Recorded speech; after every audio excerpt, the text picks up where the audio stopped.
de poblaciones en 2 horas.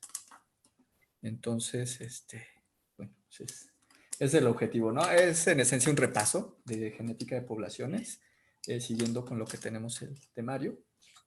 Entonces, bueno, este es nuestro curso, acá estamos los participantes. Entonces, bueno, este es nuestro temario, ya tuvimos una pequeña introducción a genética de poblaciones. Ahorita lo que vamos a seguir es los objetivos e historia de la genética de poblaciones. Entonces, el día de hoy vamos a ver entonces muy breve la historia, un poquito de historia, un poquito de los mecanismos evolutivos y sus efectos en las frecuencias alélicas. Si todo sale bien, hoy casi acabo. La siguiente clase entonces terminaríamos con esta parte. Platicaríamos un poquito de diferencias entre genética de poblaciones, genómica de poblaciones, y luego esta parte de los conceptos básicos, que realmente pues no es que vayamos a repasar conceptos básicos, más bien vamos a platicar acerca de esto, ¿no? Ok, pues vamos a ver si rompo récord. Muy bien, tengo aquí y listo. Muy bien, entonces, vamos a platicar muy rápidamente de la historia de la genética de poblaciones. También esto tiene que ver con la síntesis moderna, la gran síntesis o la síntesis, la teoría sintética, que para estas alturas, bueno, todos ya sabemos, ¿no? Que estas son las ideas originales de la evolución, las ideas de Darwin, y cómo podemos juntar toda esta información con los datos de genética y darle un contexto ya estadístico, analítico a toda esta teoría, ¿no? En esencia, bueno, el objetivo de la genética de poblaciones en términos evolutivos, o más bien en un contexto evolutivo, pues es explicar las características de la vida en la Tierra, ¿no? Explicar la diversidad, el número de especies y por qué están estas, ¿no? Es decir, por qué hay tanta diversidad y por qué hay tantas cosas, ¿no? Así, Bueno, muy sería modestamente. así de sencillito. Muy bien, entonces, la genética de poblaciones. Esta clase, además de ser un breve repaso de todos los conceptos básicos, también sirve para que ustedes vean que si hay cosas que se les atoran o cosas que no están muy claras, teóricamente todo esto deberían de tenerlo claro. Entonces, si ven que hay algún tema como que, ay, esto no, quién sabe qué diablos dijo Jaime, entonces, bueno, hay de dos, que no fui claro, o bien que a lo mejor no cuentan con esos conocimientos. Si es así, entonces sirve que ustedes pueden ir y decir, ay, pues creo que me conviene revisar qué es la FIS, ¿no? O, ay, híjole, no entendí esto, entonces voy a revisar qué es NM, ¿no? Por ejemplo, este tipo de terminología no la voy a explicar con demasiado detalle, pero, como les decía, pues simplemente es para tratar de tener un repaso y también para que todos chequemos, ¿no? Hasta donde sabemos. Los que llevan clase con nosotros seguro se saben esto, ¿no? Porque aparte las diapositivas son casi iguales. Son Okay. recicladas. Sí, sí, no, ahorita hay una que le he visto, no sé de quién es, Luis, ahorita esa Ahorita diapositiva, la... no sé si es tuya, de Enrique, pero la vi hasta en la presentación del examen de Elena. Pero bueno, Oh, ahorita la ves. pero Jaime, Dime. on the other hand, también si tienen alguna duda, pues exprésenla, ¿no? Por A supuesto. lo mejor nos parece un poco básica, pero no se preocupen, les orientamos en términos generales pues donde podrían consultar más si es demasiado básica, pero hay luego cosas que parecen muy obvias que no son tan obvias. Entonces, por eso luego sí vale la pena que hagan cualquier tipo de pregunta, ¿no, Jaime? Claro, por supuesto. Jamás se queden con la duda. No hay dudas, no hay preguntas tontas. Tonto es el que se queda con la duda, ¿ok? Entonces, por más obvia que parezca una pregunta, una duda, siempre exprésenla. No los vamos a regañar. Que dicen que luego me veo serio, pero no soy tan enojón. Sí No, es enojón, pero no se preocupen. bueno, sí soy enojón, pero no tanto. No suelo desquitarme con los alumnos. Bueno, Eso sí. ya vamos a empezar, ¿no? Entonces, genética de poblaciones aquí, pues ya todos deben de saber quiénes son, quién es toda esta banda. De hecho, he pensado poner más imágenes, pero bueno, no he tenido la paciencia para hacerlo. Falta Entonces, Kimura, falta un montón de gente. Falta pero falta Kimura, Kimura. falta Ney, también me gustaría ponerlo. Pero bueno, vamos a ver. Entonces, generalmente los cursos de genética de poblaciones empezamos hablando con este señor, con Charles Darwin, aquí es cuando era joven. No nos vamos a meter ahorita en los detalles de su vida ni los chismes, que es bastante interesante, tiene una vida bastante curiosa, ¿no? Entre ellos que pues quería estudiar medicina, dejó de estudiar medicina, iba para estudiar una carrera y tener un puesto en la iglesia, pero a la hora de la hora decidió que mejor no, que mejor que le interesaban más las ciencias naturales. Bueno, ya todos sabemos de su viaje, etcétera, ¿no? Él, además de observar toda la variación que encontró en su viaje, tenía una gran capacidad de síntesis, ¿no? Después de leer las obras de Lyell, también los modelos malthusianos. Esto es importante para ponerlo en contexto de cómo llega a sus ideas a partir de observar toda esta variación, cómo llega a estas ideas para poder explicar esta variación que él observa. No obstante, también hay que señalar, mencionar que las ideas a las que llega Darwin también llega Wallace a esas mismas conclusiones, son las conclusiones similares. Tiene varias publicaciones. De hecho, si algún día pueden leer algo de Wallace, escribe muy bonito, es como si fuera una charla, como si un amigo te estuviera explicando algo.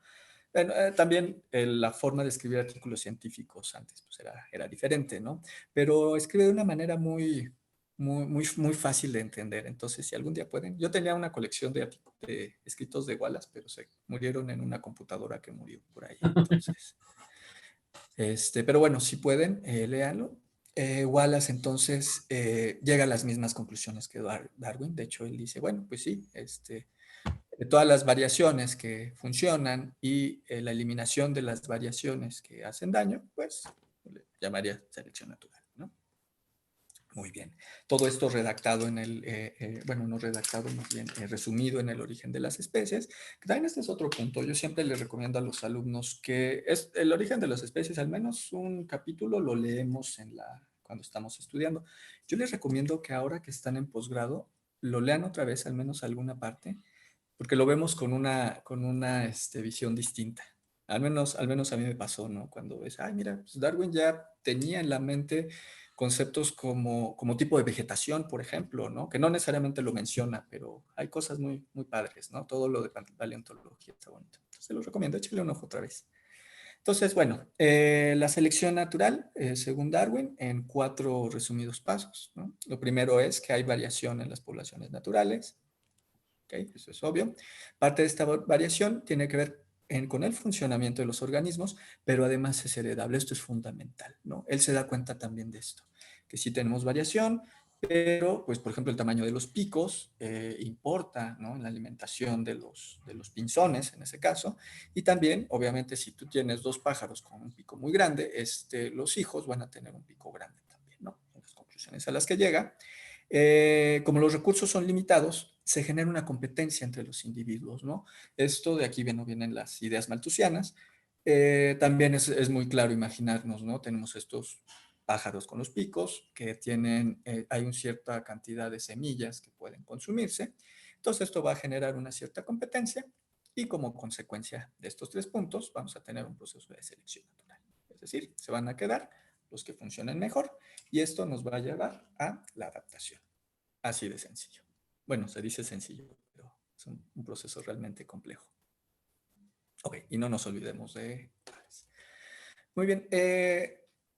Sin embargo, el modelo darwiniano, al menos en términos de evolución, no de selección natural, me parece que de selección natural estaba bastante redondo. Yo creo que los argumentos que presenta eran sumamente convincentes, pero faltaba esta parte, ¿no? La herencia. Si bien él asumía que parte de esta variación iba a ser heredable, realmente no se conocían los mecanismos de herencia. Él tenía las propuestas de mezclas de sangre, pero realmente él no conocían los mecanismos por los cuales se heredaban los caracteres.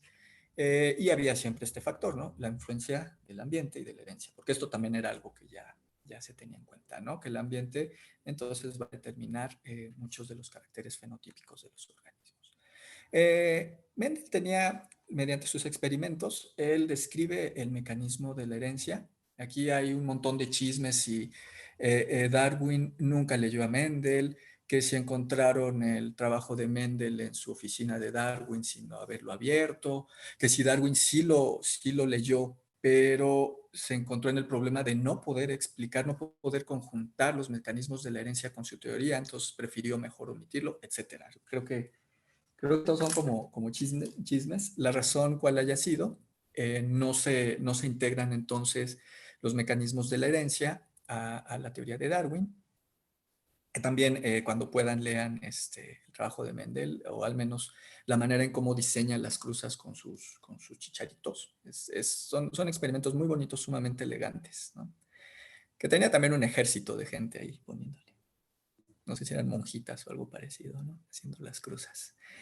Y bueno, en esencia lo que dice Mendel es que un híbrido para un carácter en particular va a producir una descendencia que va a estar distribuida de acuerdo a unas proporciones, ¿no? Acuérdense, en su mente ahorita de seguro ya tienen un cuadro de Punnett. ¿Se acuerdan? Tenemos si tiene A y B, tenemos el homocigo A, el heterocigo AB, heterocigo AB y el homocigo en B. Todos en su mente seguramente tienen ya esta idea con los chicharitos.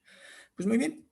Estas ideas pasaron, pues no desapercibidas, pero sin demasiada atención hasta mucho tiempo después, cuando se redescubre la genética en 1900, con trabajos como el de Hugo de Vries, que observaba entonces la variación en sus plantas, en sus parcelas experimentales.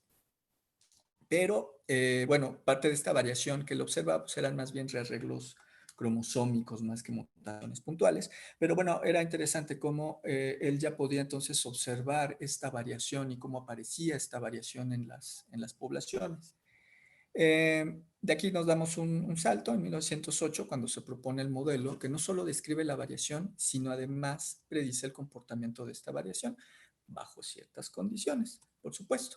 Este es el artículo, esta es la nota que envía Hardy, perdón, es el modelo de Hardy-Weinberg, perdón, aquí están, Hardy, el matemático eternamente enojado que siempre decimos que, bueno, aquí como que le toman la foto, estaba ocupado y le dan la foto y decide no estés molestando. Y aquí está el médico, Weinberg. Aquí nos gusta siempre bromear que él tiene esta cara de enojo porque, tal como lo presenta en su artículo, él pues dice, bueno, es que yo soy matemático y esto que estoy presentando es algo extraordinariamente sencillo, es demasiado obvio, pero parece que les resulta a ustedes interesante, entonces lo voy a publicar, ¿no? Entonces aquí, justamente aquí dice, bueno, les mando esta carta, aquí dice, bueno, no me gusta meterme en lo que yo no manejo, ¿no? Cosas de biología, pero a lo mejor les resulta interesante, ¿no? Y entonces dice, bueno, si tenemos dos alelos y están dados por, las frecuencias están dados por estas ecuaciones básicas, esto va a producir que las frecuencias alélicas se mantengan a lo largo del tiempo. Así de sencillo. Lo propone tal cual utilizando la misma nomenclatura que teníamos con los modelos de Mendel. Entonces llega exactamente a la ecuación que ya nosotros conocemos. Y pues él dice, bueno, sí, pero para que se pueda cumplir esto deben de haber ciertas condiciones, ¿no? Debe de haber apareamientos al azar, que él dice, y entre otras cosas, ¿no? Que tiene que ser independiente del sexo, la fertilidad, o sea, todo esto, ¿no? Y pues bien, lo que nos proponen entonces es este modelo, ¿no? Que todo el mundo ya debemos de estar familiarizados con él, p cuadrada más 2pq más q cuadrada, esto es igual. Que lo que nos propone es que después de una generación de apareamientos al azar, las frecuencias de un genotipo en un locus dado pueden estar representadas por esta función. Y que además, con la ausencia de ciertos factores, estas se van a mantener a lo largo del tiempo. ¿Okay? A partir de este modelo tan básico, tenemos el desarrollo, pero es impresionante cómo a partir de un modelo tan básico, de una función tan básica, se desarrolló toda una teoría, pero una teoría además de completa, sumamente compleja, con los arquitectos de la genética de poblaciones, perdón, como nos gusta llamarlos, Fisher, Wright y Haldane, vamos a verlo muy, muy, muy, muy rápido. Ellos, Pero bueno, lo más sí, impresionante es no solo que sea completa y compleja, sino que robusta, ¿no? Porque realmente, pues sabían Mendel, pero no sabían nada de DNA, casi no sabían nada de cromosomas, y muchísimo menos de evolución molecular, genes, secuencias, etcétera. Y la complejidad de los genomas, ¿no? Para mí eso es casi lo más impresionante, ¿no? De cómo los modelos que construyeron siguen funcionando y son la base para muchísimos de los análisis muy sofisticados. Perdón, Jaime, pero eso Sí, no, no, me sí. parece súper importante. No, sí, sí es padrísimo. O sea, que de hecho estamos hablando de teoría en donde pues no conocían a los genes, pero mucha de esta teoría la seguimos usando con nuestros SNPs, ¿no? De hecho, de Exacto. hecho a mí en lo particular, yo siempre cuando hago cosas de FCT, siempre cito a Wright. O sea, yo no, yo siempre cito a Wright. O sea, ahí viene todo. Realmente ahí viene todo lo que necesitamos explicar de una FCT. ¿Y cuántos años después, no? 70, 80 años, 90, bueno, hace muchos años, ¿no? Que Pues presentó, ya para las primeras cosas de Fisher, casi 100 años. casi 100 años. Ajá. Pues bien, Fisher, no nos vamos a meter, que también todos son unos personajes, pero no es el objetivo ahorita también darles todo el chisme completo. Su idea, su motivación principal era tener una síntesis entre las ideas de Darwin, en particular la selección natural, y darle una perspectiva estadística. Ustedes saben que Fisher es el padre de la estadística moderna. Él proponía que la selección era la fuerza más importante, predominante en las poblaciones, y para ello él consideraba los tamaños poblacionales casi infinitos, que todas las poblaciones tenían tamaños muy grandes, en los cuales la selección podía entonces actuar. Él presenta un montón de libros, un montón de artículos. Acá los libros también, pues siempre contamos la anécdota que pues, él casi no veía, estaba casi ciego, entonces ponía a su pobre esposa a escribir todo lo que él se le ocurría. Pero además una complicación extra es que como él no podía ver, realmente él no podía escribir sus propios números. Entonces la manera en la cual él tenía la concepción de las matemáticas en su mente era sumamente complicada. O sea, una concepción geométrica de las matemáticas, no estoy muy seguro qué quiera decir, pero parece que los números funcionan distinto en su mente, ¿no? Era realmente un personaje. Y bueno, una de sus propuestas que a mí también me encanta es el teorema fundamental de la selección natural, que lo que dice es que la tasa de incremento en la adecuación en un organismo en un momento dado va a ser igual a la varianza genética en esta adecuación en ese momento. Aunque suena un poquito raro, lo que nos dice este teorema es que si nosotros tenemos una población en donde hay una gran varianza en la adecuación, es decir, en la sobrevivencia y reproducción diferenciales, es decir, en qué también le va a unos individuos con respecto a los otros, si nosotros tenemos mucha varianza en esto, vamos a tener un mayor incremento en la adecuación. ¿Qué quiere decir esto? Que a mayor variación, a una población le va a ir mejor, va a tener mayor probabilidad de adaptarse. Aunque esta es una formulita muy sencilla, el desarrollo matemático detrás de todo esto es extraordinariamente complicado, ¿no? Entonces es una conclusión muy elegante y nuevamente esta conclusión sigue funcionando incluso para cuando hacemos este análisis de genomas. Bien, el siguiente es Sewell Wright. Él, bueno, sus primeros trabajos, o sea, de sus primeros, o de los que al menos ahorita nos interesan, la evolución en las poblaciones mendelianas. Este es el que yo cito cuando utilizo CFCTs o cuando hablo de deriva génica. Sewell Wright consideraba un papel fundamental de la deriva génica, ¿no? Esto también tiene esta metáfora de la deriva génica y su interacción con la selección natural, que es el shifting balance o la topografía adaptativa, que en esencia lo que nos dice es que nosotros vamos a tener una combinación de genes que nos van a dar un cierto genotipo y esta combinación va a funcionar de manera diferencial al interaccionar con el ambiente. Entonces, nosotros podemos tener aquí una combinación de genotipos que va a tener una adecuación que le va a ir, por ejemplo, mal. Y lo que va a pasar es que la selección natural lo que va a hacer es que siempre va a estar beneficiando a las combinaciones que funcionan mejor en el ambiente y que tengan entonces la mayor adecuación. Pero, y como lo ves, son dibujos originales de Wright. Este es exactamente lo mismo, nada más que imagínense lo visto por arriba. O sea, este pico rojito, son estos, ¿no? Que están acá. Entonces, miren, esto está bonito el razonamiento que tiene Wright, ¿no? Él nos dice, bueno, si tenemos mucha mutación o poca selección y tamaños efectivos muy grandes, lo que va a ocurrir es que vamos a permanecer siempre en un pico adaptativo, no nos vamos a mover. La selección, aunque sea chiquita, pero si tenemos tamaños efectivos muy grandes, nos va a mantener siempre aquí. Luego, lo que dice, bueno, si tenemos una selección muy fuerte, pero además tenemos tamaños efectivos también bastante grandes, lo que va a ocurrir es que no solo vamos a estar en el pico, sino vamos a estar en el punto exacto, en la combinación exacta de variantes genéticas que nos van a dar la mayor adecuación. Vamos a estar en el punto máximo adaptados, ¿no? Él nos dice, bueno, pero ¿qué pasa? Si cambia en un momento dado el ambiente, y nosotros tenemos tamaños efectivos muy grandes, lo que va a ocurrir es que toda la poza génica, todas las variantes van a migrar a este nuevo pico adaptativo, en el caso de que haya tamaños efectivos muy grandes. Lo que nos dice es que, bueno, si tenemos mucha endogamia, que va a provocar que el tamaño efectivo sea pequeño, lo que va a ocurrir es que nuestra población entonces va a empezar a moverse estocásticamente, bueno, aleatoriamente en nuestros valles adaptativos y probablemente terminemos en un punto cual no necesariamente es el óptimo. Aquí nos dice, bueno, si tenemos un poco de endogamia, pero tenemos aparte tamaños efectivos de tamaño medio, digamos, pues lo que va a pasar es que vamos a estar vagando por toda la topografía adaptativa y probablemente nos quedemos en un lugar que a lo mejor no es el óptimo, pero nos va a ir un poquito mejor, ¿no?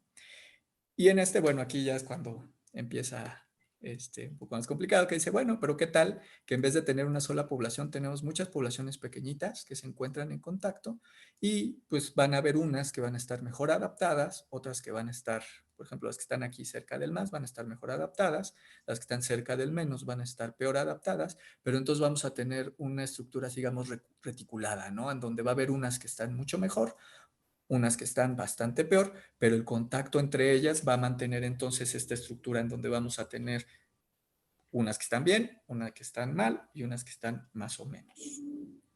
Ok, esos son originales.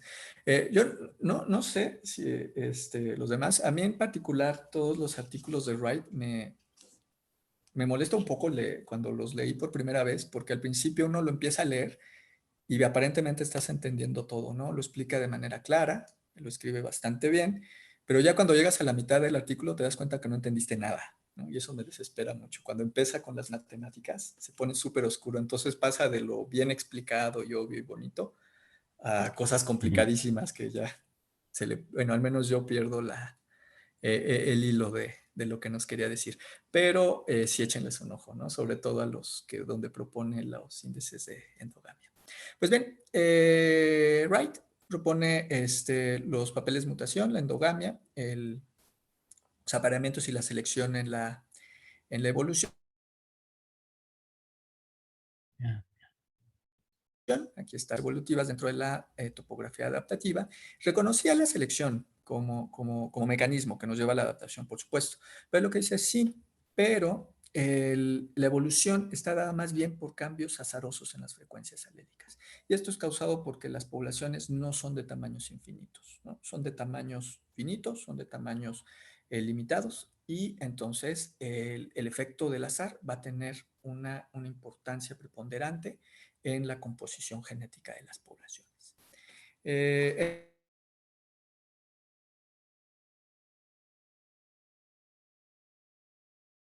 Él desarrolló los estadísticos F, que son los que finalmente es lo que seguimos usando, que pueden haber variaciones o actualizaciones de estos estadísticos, pero los seguimos usando.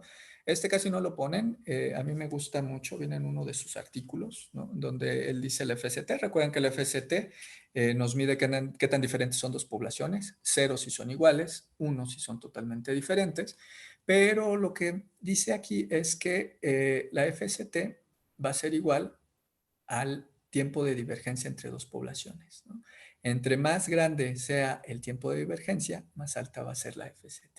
Está bonito, lo cual tiene lógica, ¿no? Si estamos teniendo cambios azarosos en poblaciones que se encuentran aisladas, vamos a esperar que conforme pase el tiempo, va a llegar un momento en que estas poblaciones van a tener una composición alélica totalmente distinta. Claro, en un modelo teórico, ¿no? Bueno, los estadísticos F, en este caso, bueno, ya expandidos para varios alelos por Ney en el 77, son estos, ¿no? Que ya también debemos estar más o menos familiarizados. Acuérdense estos subíndices, nos dice, ¿no? Este es individual, subpoblaciones, que es precisamente lo que viene aquí, la diversidad promedio entre poblaciones, la heterocigosis observada. Tenemos la individual contra la total y de las subpoblaciones contra la total, ¿no?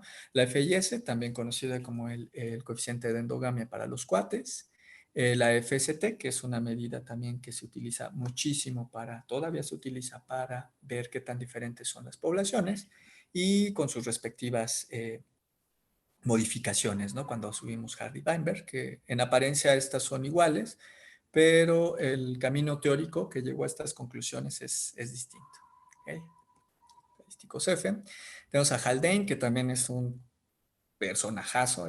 La parte en sí, su vida es bien interesante. No nos vamos a meter, pero bueno, tiene un montón de cosas. Luis les puede platicar un montón de cosas de Haldane.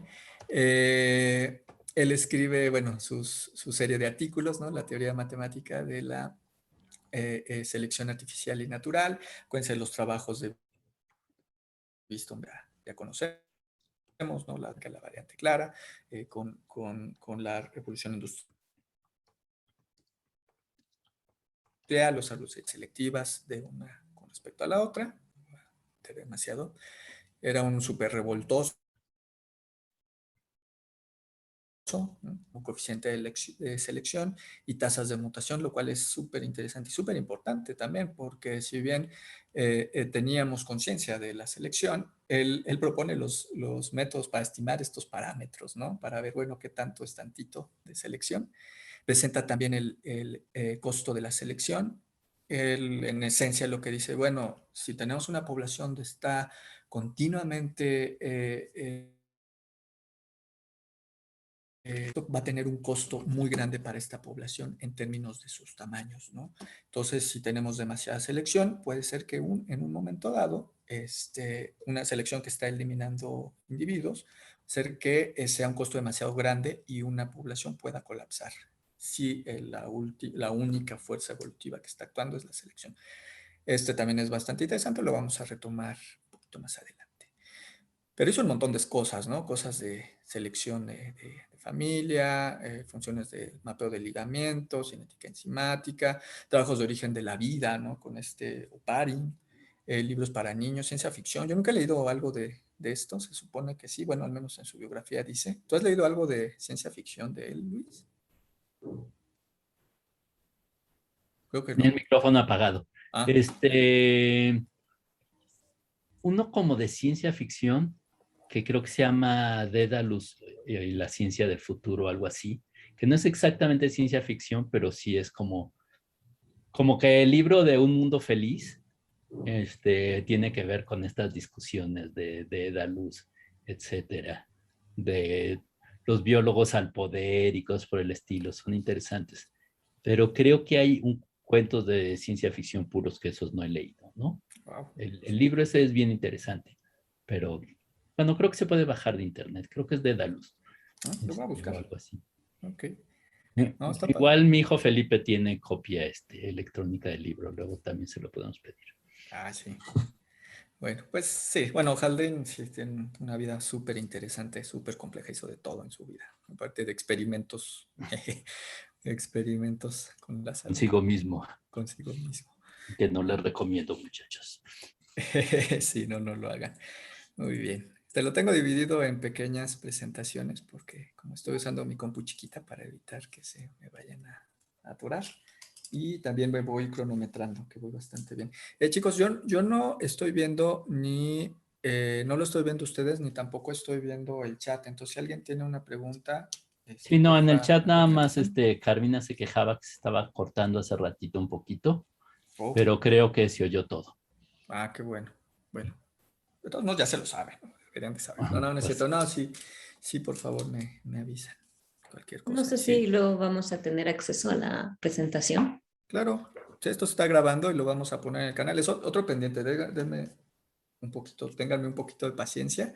Sí, todas las clases se suben a nuestro canal de YouTube. Les voy a pasar el link. Lo que pasa es que ya armé el canal, pero me está esperando a tener una presentación para poder subirla.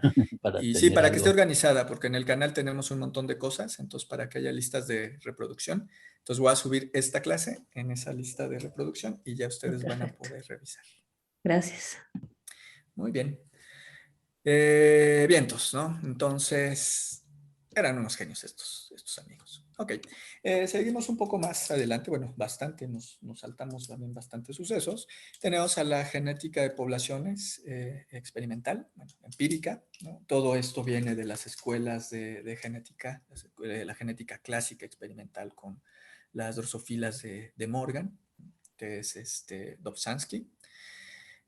Bueno, aquí de la escuela de Morgan, ¿no? Donde hacían estos experimentos, donde la variación se veía más bien en bueno, tanto en caracteres fenotípicos como en caracteres que se podían observar directamente en los cromosomas. También todas estas cruzas y todo esto. Padrísimo Morgan también.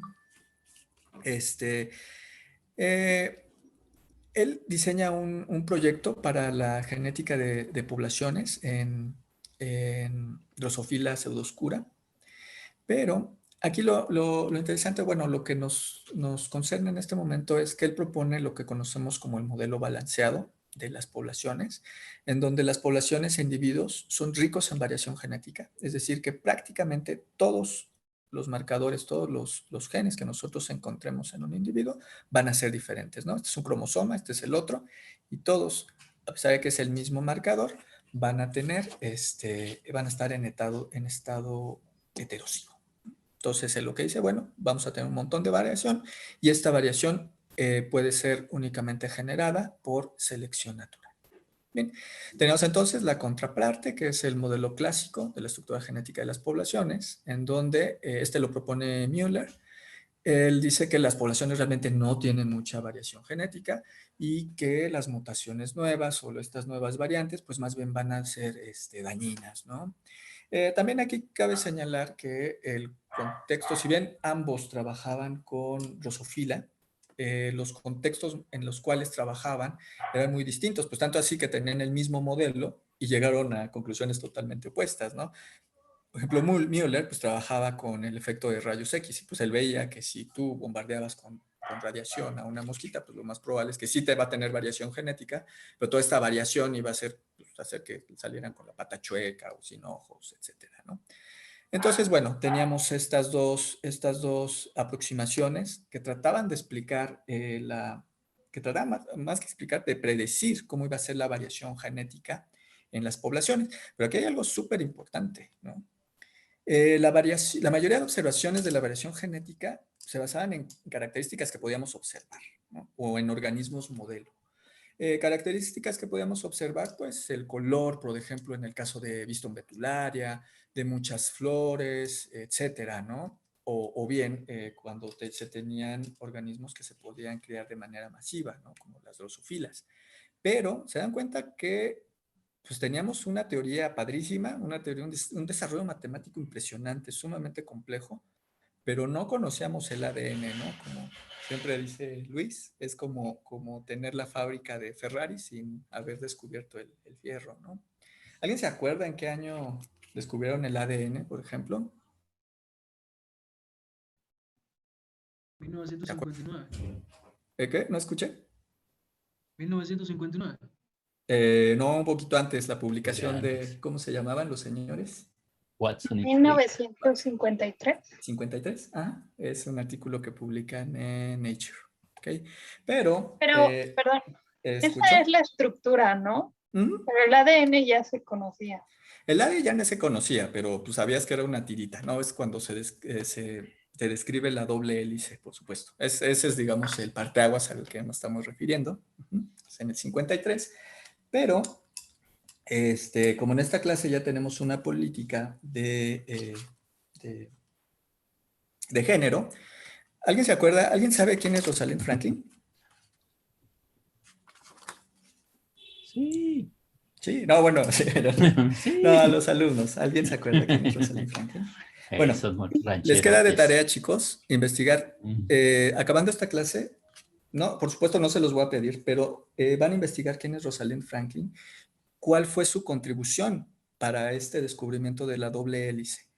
Y justamente lean un poquito, en la Wikipedia viene una biografía bastante interesante de todo en dónde se desarrolla como científica Rosalind, que es extraordinariamente difícil. A ella, por ejemplo, no le permitían sentarse en la mesa a tomar café con los demás investigadores. ¿Por qué? Pues porque es mujer.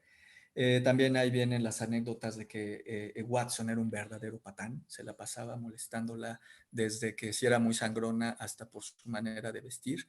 Y ahí hay una discusión interesante de por qué a ella nunca se le dio realmente el reconocimiento que debió haber tenido, siendo que ella fue la que tomaba las fotografías del ADN, ¿no? Interesante. Entonces, les queda de tarea los que no sepan y a los que también, bueno, pues, lean.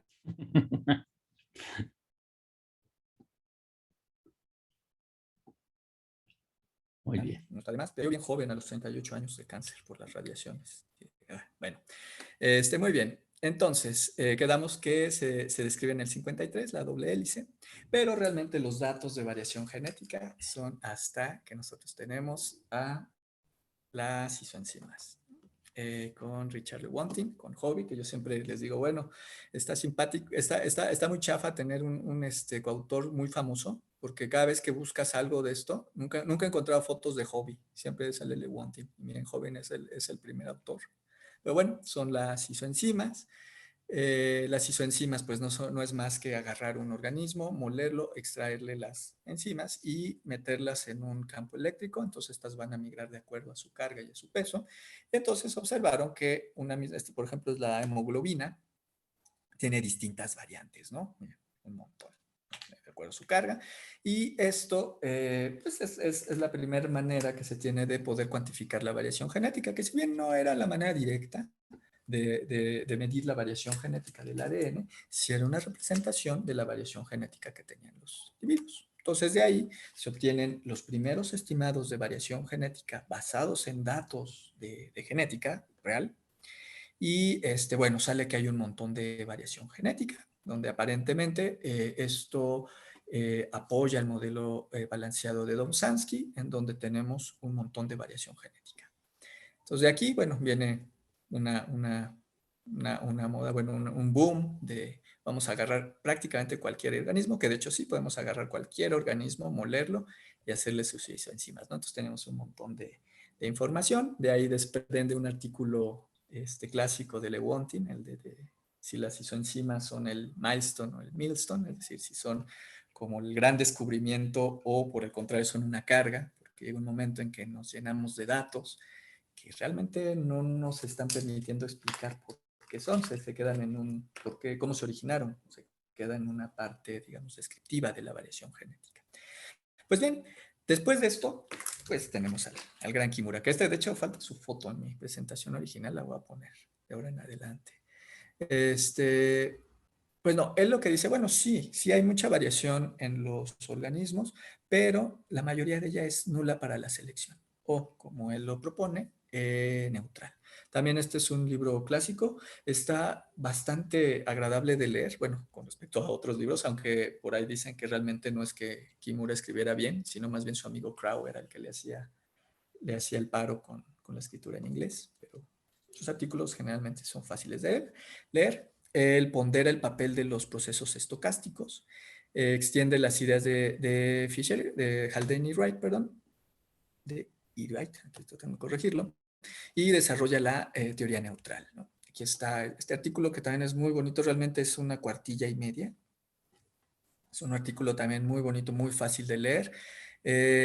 Aquí dice, bueno, calculando la tasa de evolución en términos de sustituciones, da un valor demasiado alto de mutaciones que si existe esta cantidad de mutaciones, deben de ser neutrales, no pueden ser mantenidas por selección nuevamente, ¿no? Entonces lo que hace es que toma, aquí dice hemoglobina de varios animales, compara qué tan parecidas son, qué tan diferentes son, y lo que dice, bueno, es que son demasiado distintas. Y si todas estas diferencias estuvieran dadas únicamente por selección, el castigo que representaría para una población toda esta selección no podría mantenerlo una población de de organismos, que hay varias cosas bien interesantes. Si pueden leerlo, también léanlo, sí lo tengo.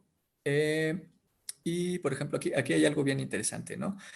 Que él dice que negar la importancia de la deriva génica en una población finita es similar a asumir que una gran inundación explica la formación de los valles, pero que la erosión lenta y gradual no tiene ningún papel, ¿no? O sea, es lo que dice, bueno, sí, o sea, la selección es muy directa, pero entonces es asumir que entonces los procesos lentos y que tienen efectos poco a poco no tienen ningún resultado, ¿no?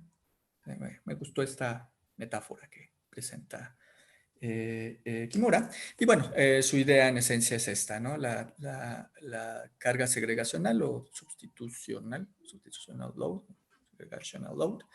En el caso, si toda la variación fuera por selección balanceadora, es lo que dice, bueno, supongamos que hay 200 genes polimórficos, lo cual es razonable si consideramos que pues, un genoma debe tener como 13,000, ¿no?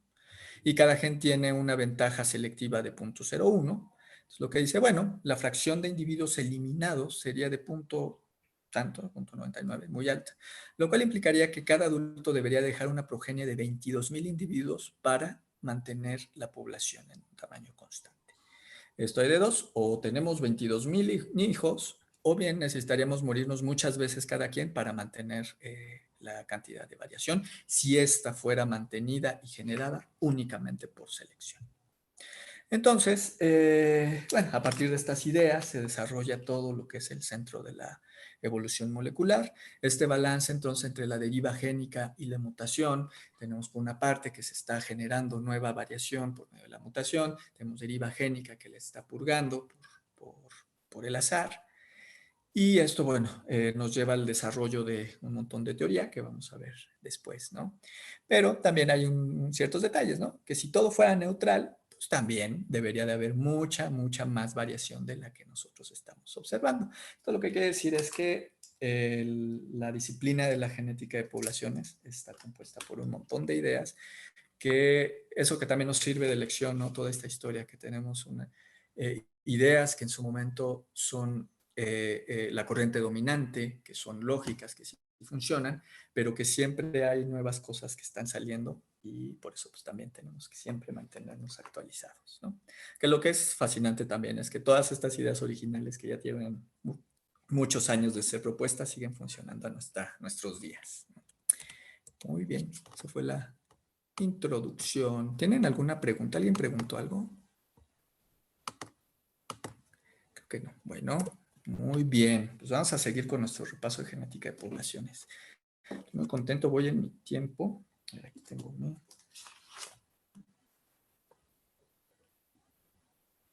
voy muy bien, por primera vez. No pensé que lo fuera a lograr. Perfecto. Muy bien. Vamos a continuar con la... Bien, ya hablamos un poquito de la historia de la genética de poblaciones. Vamos a dar un paso muy rápido, breve, de la genética de poblaciones y el efecto de los distintos mecanismos o fuerzas evolutivas en las frecuencias alénicas, ¿no? Muy rápido, Hardy-Weinberg, esto ya habíamos platicado de Hardy y Weinberg, ¿no? En la genética de poblaciones clásica, nos habla del comportamiento de los genes mendelianos, o sea, que tienen una herencia mendeliana en un contexto poblacional, modelo básico de un gen locus con 2 alelos. Esta es la diapositiva que le decía Luis, esta la he visto en una cantidad de clases, no sé de quién es tuya Yo original? la hice. Pues Creo mira, que fue la primera figura que hice en un PowerPoint. pues Esa mira, y el logo del laboratorio. La hizo Luis y sí, todos la usan, todos la usamos. todos la usamos. Ajá, esta la verdad, esta yo se la quité a Enrique, pero lo he visto en clases del Richard, bueno, en la de Elena también estaba. En el examen. Está en exámenes doctorales. Pero bueno, el modelo básico entonces que nos dice, tenemos la frecuencia de un locus con 2 alelos, la frecuencia P, la frecuencia Q, y en esencia pues es fácil imaginarnos, ¿no? Tenemos distintas poblaciones, tenemos una especie, generalmente las especies se encuentran agrupadas en poblaciones que tienen generalmente tamaños más pequeños, y el principio es que cada una de estas poblaciones va a tener una composición alélica distinta. Y así como se presenta, esto sería el objetivo de estudio de la genética de poblaciones. Ver cómo se distribuye la variación genética y por qué se encuentra distribuida de esta manera. ¿Okay? Se oye sencillo, pero es extraordinariamente complicado. ¿Okay? Bien, también aquí es pertinente mencionar, ¿no? Que la evolución, pues, podemos definirla como este cambio en las frecuencias alélicas en el tiempo, de tal manera que tenemos la frecuencia alélica al tiempo cero, y a lo largo del tiempo vamos a tener que hay cambio en las frecuencias alélicas, ¿no? Así es como define Dobzhansky la evolución, que pues, a pesar de que es reduccionista, a mí me parece bastante atinado. Y bueno, pues ahora sí, vamos a entrarle a Hardy-Weinberg. ¿Recuerdan? Esto ya lo habíamos platicado, que entonces el comportamiento de las frecuencias alélicas a lo largo del tiempo va a estar predicho por esta ecuación, y lo que vamos a esperar es que no va a haber cambio en las frecuencias alélicas, se van a mantener. ¿Okay? El principio, entonces, lo que nos dice es que va a haber una relación entre las frecuencias alélicas y las frecuencias alélicas, y que bajo ciertas condiciones que se tienen que cumplir, estas frecuencias alélicas se van a mantener a lo largo del tiempo. Por eso también le llaman la ley de equilibrio de Hardy-Weinberg. A mí en lo personal no me gusta esto de ley de equilibrio, prefiero el principio de Hardy-Weinberg o las proporciones de Hardy-Weinberg. ¿Okay? Bien, entonces, ¿cuáles son estas condiciones que tiene que tener una población para poder mantener estas condiciones de Hardy-Weinberg? Bueno, tiene que haber apareamientos al azar, extremo, o sea, la probabilidad de aparearse entre todos los individuos es igual, incluso consigo mismo, o sea, hay apareamientos totalmente al azar. La población tiene que ser muy grande, infinitamente grande, generaciones discretas. Esto va a ser lo que va a conformar lo que vamos a llamar posagénica, pero bueno, en términos prácticos, estas serían las condiciones que necesitamos. Entonces, necesitamos apareamientos al azar, poblaciones muy grandes, que no haya entrada de alelos nuevos, ¿no? O sea, nos vamos a quedar con nuestra composición alélica y ya. Y que todos los individuos tienen la misma oportunidad de dejar hijos, ¿no? O sea, todos se reproducen, sus hijos tienen la misma posibilidad, pues, de dejar hijos, y a su vez, los hijos tienen la misma probabilidad de llegar a adultos y reproducirse. Entonces, todo parejo. Estos son entonces los supuestos. Recuerden el artículo que les presenté hace ratito de Hardy, pues es justamente lo que él propone, ¿no? Tiene que haber ciertas condiciones que se tienen que cumplir para que se mantenga. Pues bien, entonces, parte de la genética de poblaciones es ver qué pasa si vamos rompiendo cada uno de estos supuestos de este modelo de Hardy-Weinberg que nos funciona como modelo nulo. Vamos a ir rompiendo entonces cada uno de estos supuestos, y lo que es muy interesante es que vamos a ver que cada uno de los mecanismos evolutivos o fuerzas evolutivas va a dejar entonces una huella en las frecuencias alélicas que nosotros podemos identificar. En el ideal. A veces la vida también es muy complicada. Entonces, bueno, los apareamientos al azar, cuando no son al azar le llamamos endogamia. Cuando el tamaño de la población es finito, que esto es caso de todas las poblaciones, ¿no? La deriva génica. La llegada de alelos nuevos se da por la migración de distintas poblaciones o de poblaciones que se encuentran separadas, pero también la mutación, ¿no? La mutación está continuamente agregando variación a nuestras poblaciones, y bueno, la probabilidad de que todos dejemos hijos que sea igual, pues esto está dado por la selección natural. Bien. Entonces, el principio de Hardy-Weinberg, pues básicamente es esto, ¿no? Tenemos esto que es una posagénica, es decir, la composición de alelos y genotipos de nuestra población, que después de que haya apareamientos al azar, lo que va a ocurrir es que las frecuencias alélicas se van a mantener. Así de sencillo. Si estas condiciones se mantienen, entonces nosotros podemos estimar las frecuencias genotípicas a partir de lo observado y las frecuencias alélicas a partir de lo que estamos observando. Si esto entonces se cumple, nosotros podemos obtener las frecuencias alélicas a partir de las frecuencias genotípicas, de esta manera tan sencilla, ¿no? En donde el alelo P va a estar dado por las frecuencias genotípicas del homócigo para este alelo, más la mitad de los heterócigos, y el otro alelo va a estar dado por la frecuencia en su estado homócigo, caso Q, por la otra mitad correspondiente de los heterozigos. Así de sencillo. Miren, qué bonito. Qué bonita es la genética de poblaciones. Es muy sencilla, al menos en su concepción.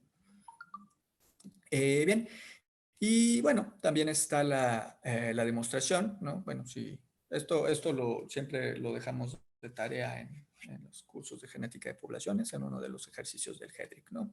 Que si tienen dudas, bueno, pueden hacer a mano entonces todas las cruzas y comprobar que realmente si se dan todas las cruzas de manera aleatoria, las frecuencias alélicas se van a mantener a lo largo del tiempo. Ok. Muy bien, este modelo por supuesto que puede ser expandido para muchos alelos, vamos a platicar después de todo esto, para distintos modelos, por ejemplo, para genes autosomales, especies que pueden tener genes ligados al sexo o organismos haplodiploides, ¿no? Aquí, bueno, esta gráfica nos gusta mostrarla, ¿no? De cómo siempre vamos a llegar a un equilibrio en las frecuencias alélicas, en este caso de un sistema haplodiploide, en donde la contribución de los machos es haploide, mientras que la de las hembras es diploide. Entonces vamos a tener un equilibrio en las frecuencias alélicas, aun cuando haya esta contribución diferencial. Viene este ejemplo que realmente lo mostramos, creo que es más bien anecdótico, pero es muy simpático, de los gatitos estos tortuga, ¿no? Que se hizo un análisis en la frecuencia y se encontró que, bueno, en este caso en los antirrábicos, se encontró que había menos de lo que se esperaban de este fenotipo de gatito, pero pues lo que parece es que había selección porque la gente le gustan estos gatitos, entonces por eso había menos de los que se esperaba, porque la gente los recoge más. Me gustan estos gatitos. Pero bueno, este ejemplo realmente es como anecdótico y simpático. Realmente creo que no explica demasiado. Muy bien, pero aquí viene una pregunta también interesante que también nos hacemos cuando estamos estudiando genética de poblaciones y sobre todo cuando empezamos a estudiar nuestros primeros sets de datos, que siempre decimos, ay, no, pero es que no está en Hardy-Weinberg mi población chin, ¿y ahora qué hago? Pues yo diría que es al revés, ¿no? O sea, veamos los supuestos entonces tal cual. Nos podemos imaginar una población biológica en donde haya apareamientos al azar, donde las poblaciones sean muy grandes, donde se encuentren totalmente aisladas, que no lleguen alelos nuevos y que además no haya selección. Pues no, a mí se me hace complicado pensar en una población biológica que cumpla estas condiciones. De hecho, a mí me preocuparía más que mi población saliera en Hardy-Weinberg. A mí me parece mucho más complicado explicar por qué una población biológica está en Hardy-Weinberg a explicar por qué no está en Hardy-Weinberg, ¿no? Entonces, ¿esto será una generalidad? Pues por supuesto que no, o no debería de serlo, ¿no? Entonces, dado esto, nosotros necesitamos una manera de probar estas proporciones de Hardy-Weinberg. Raramente vamos a encontrar unas proporciones idénticas, pero por supuesto, bueno, ¿qué tanto es tantito? ¿No? ¿Qué tanto nos tenemos que desviar de las frecuencias que predice el modelo de Hardy-Weinberg? Entonces, para esto usamos una prueba estadística, ¿no? En este caso les presento esta que es la G cuadrada original. Miren, disfrútenla en su gloria. Los que llevaron clase con nosotros, pues la disfrutaron en su gloria porque aparte hicieron cuentas a mano. De hecho, hay el desarrollo de otras pruebas de Hardy-Weinberg que se basan, por ejemplo, en remuestreo de individuos, pruebas de verosimilitud, pruebas ad hoc por exceso de eficiencia de heterócigos, etc. Pero a mí en este caso me parece importante regresar a este modelo básico que es con un locus, dos alelos. Miren, aquí está P cuadrada, 2PQ y Q cuadrada, porque curiosamente, o lo más interesante es que cuando nosotros estamos trabajando con los SNPs, las proporciones de Hardy-Weinberg se miden precisamente para cada uno de los SNPs. Y recordar que los SNPs tienen dos alelos y que se comportan de esta manera. Entonces, en esencia, regresamos a la primera prueba de Hardy-Weinberg, la G cuadrada, para analizar nuestros SNPs, ¿no? Se desarrollaron miles de pruebas y al final terminamos haciendo una G cuadrada para ver si de manera individual, está padrísimo, ¿no? Ok, aquí hay extensiones para más de 2 alelos. En este caso, bueno, le estaba platicando de los SNPs que tienen 2 alelos, ¿no? Si tenemos más, bueno, hay extensiones de la G cuadrada. Y aquí dice que vamos a ver los efectos en las frecuencias alélicas. ¿Alguien tiene una pregunta? Es una pequeña pausa también que me sirve a mí para tomar agua mientras pongo el programa. ¿Nadie tiene preguntas, dudas? Creo que no, ¿sí?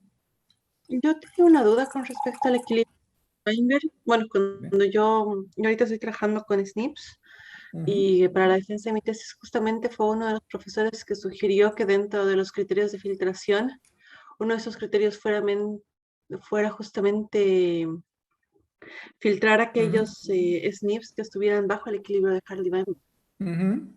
Pero como que en su momento tampoco me quedó muy claro por qué hacerlo. Fue más de porque lo pidieron. Sí, bueno, eso es importante. Gracias. ¿Quién eres? ¿O quién Eli, fuiste? Elis. Ah, sí. Bien. Es muy buena pregunta. Lo vamos a ver en su momento, de manera un poquito más detallada. Y es muy importante. Hay varias razones por las cuales se tiene que hacer el filtrado de Hardy-Weinberg. En principio, cuando un marcador, un SNP en particular, tiene comportamientos raros, podemos sospechar que no segrega, por ejemplo, de manera mendeliana, en principio, ¿no?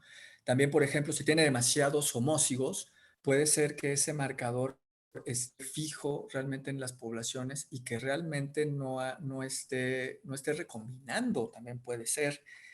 Etcétera. Hay varias razones. Vamos a ver eso con más detalle en uno de los temas y de hecho hasta podemos ver el artículo que refiere esto.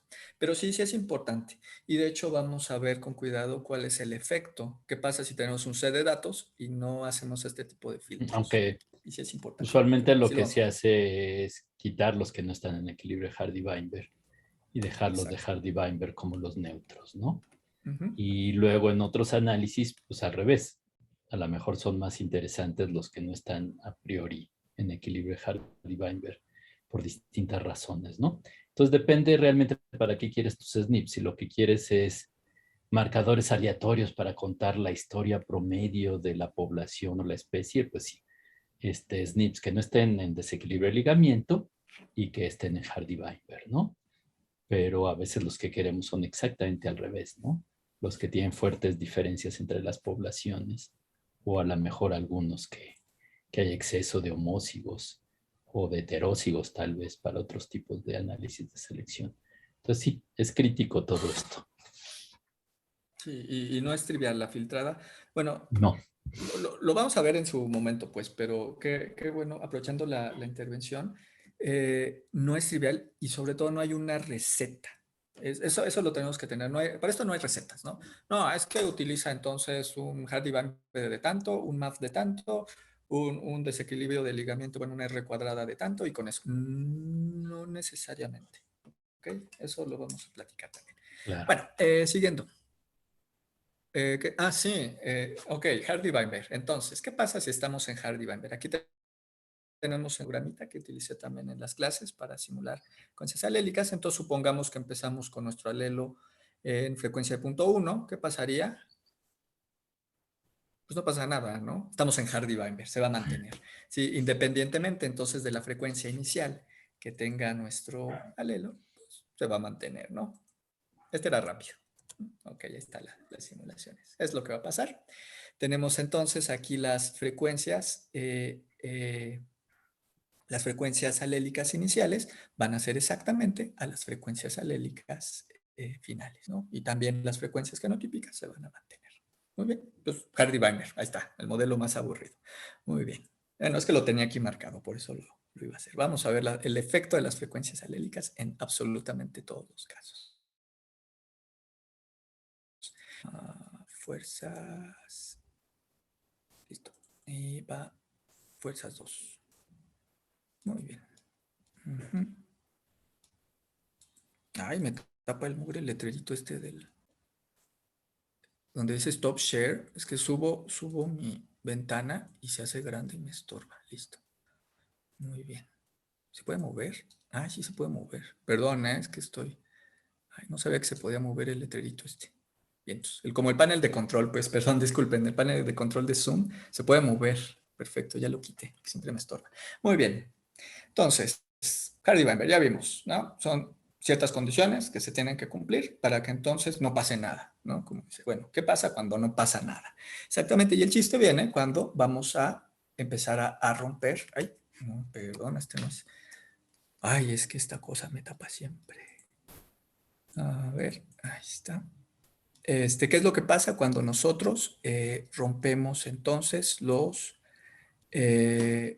supuestos de Hardy-Weinberg? Perdón, chicos, que ay, lo dejé acá.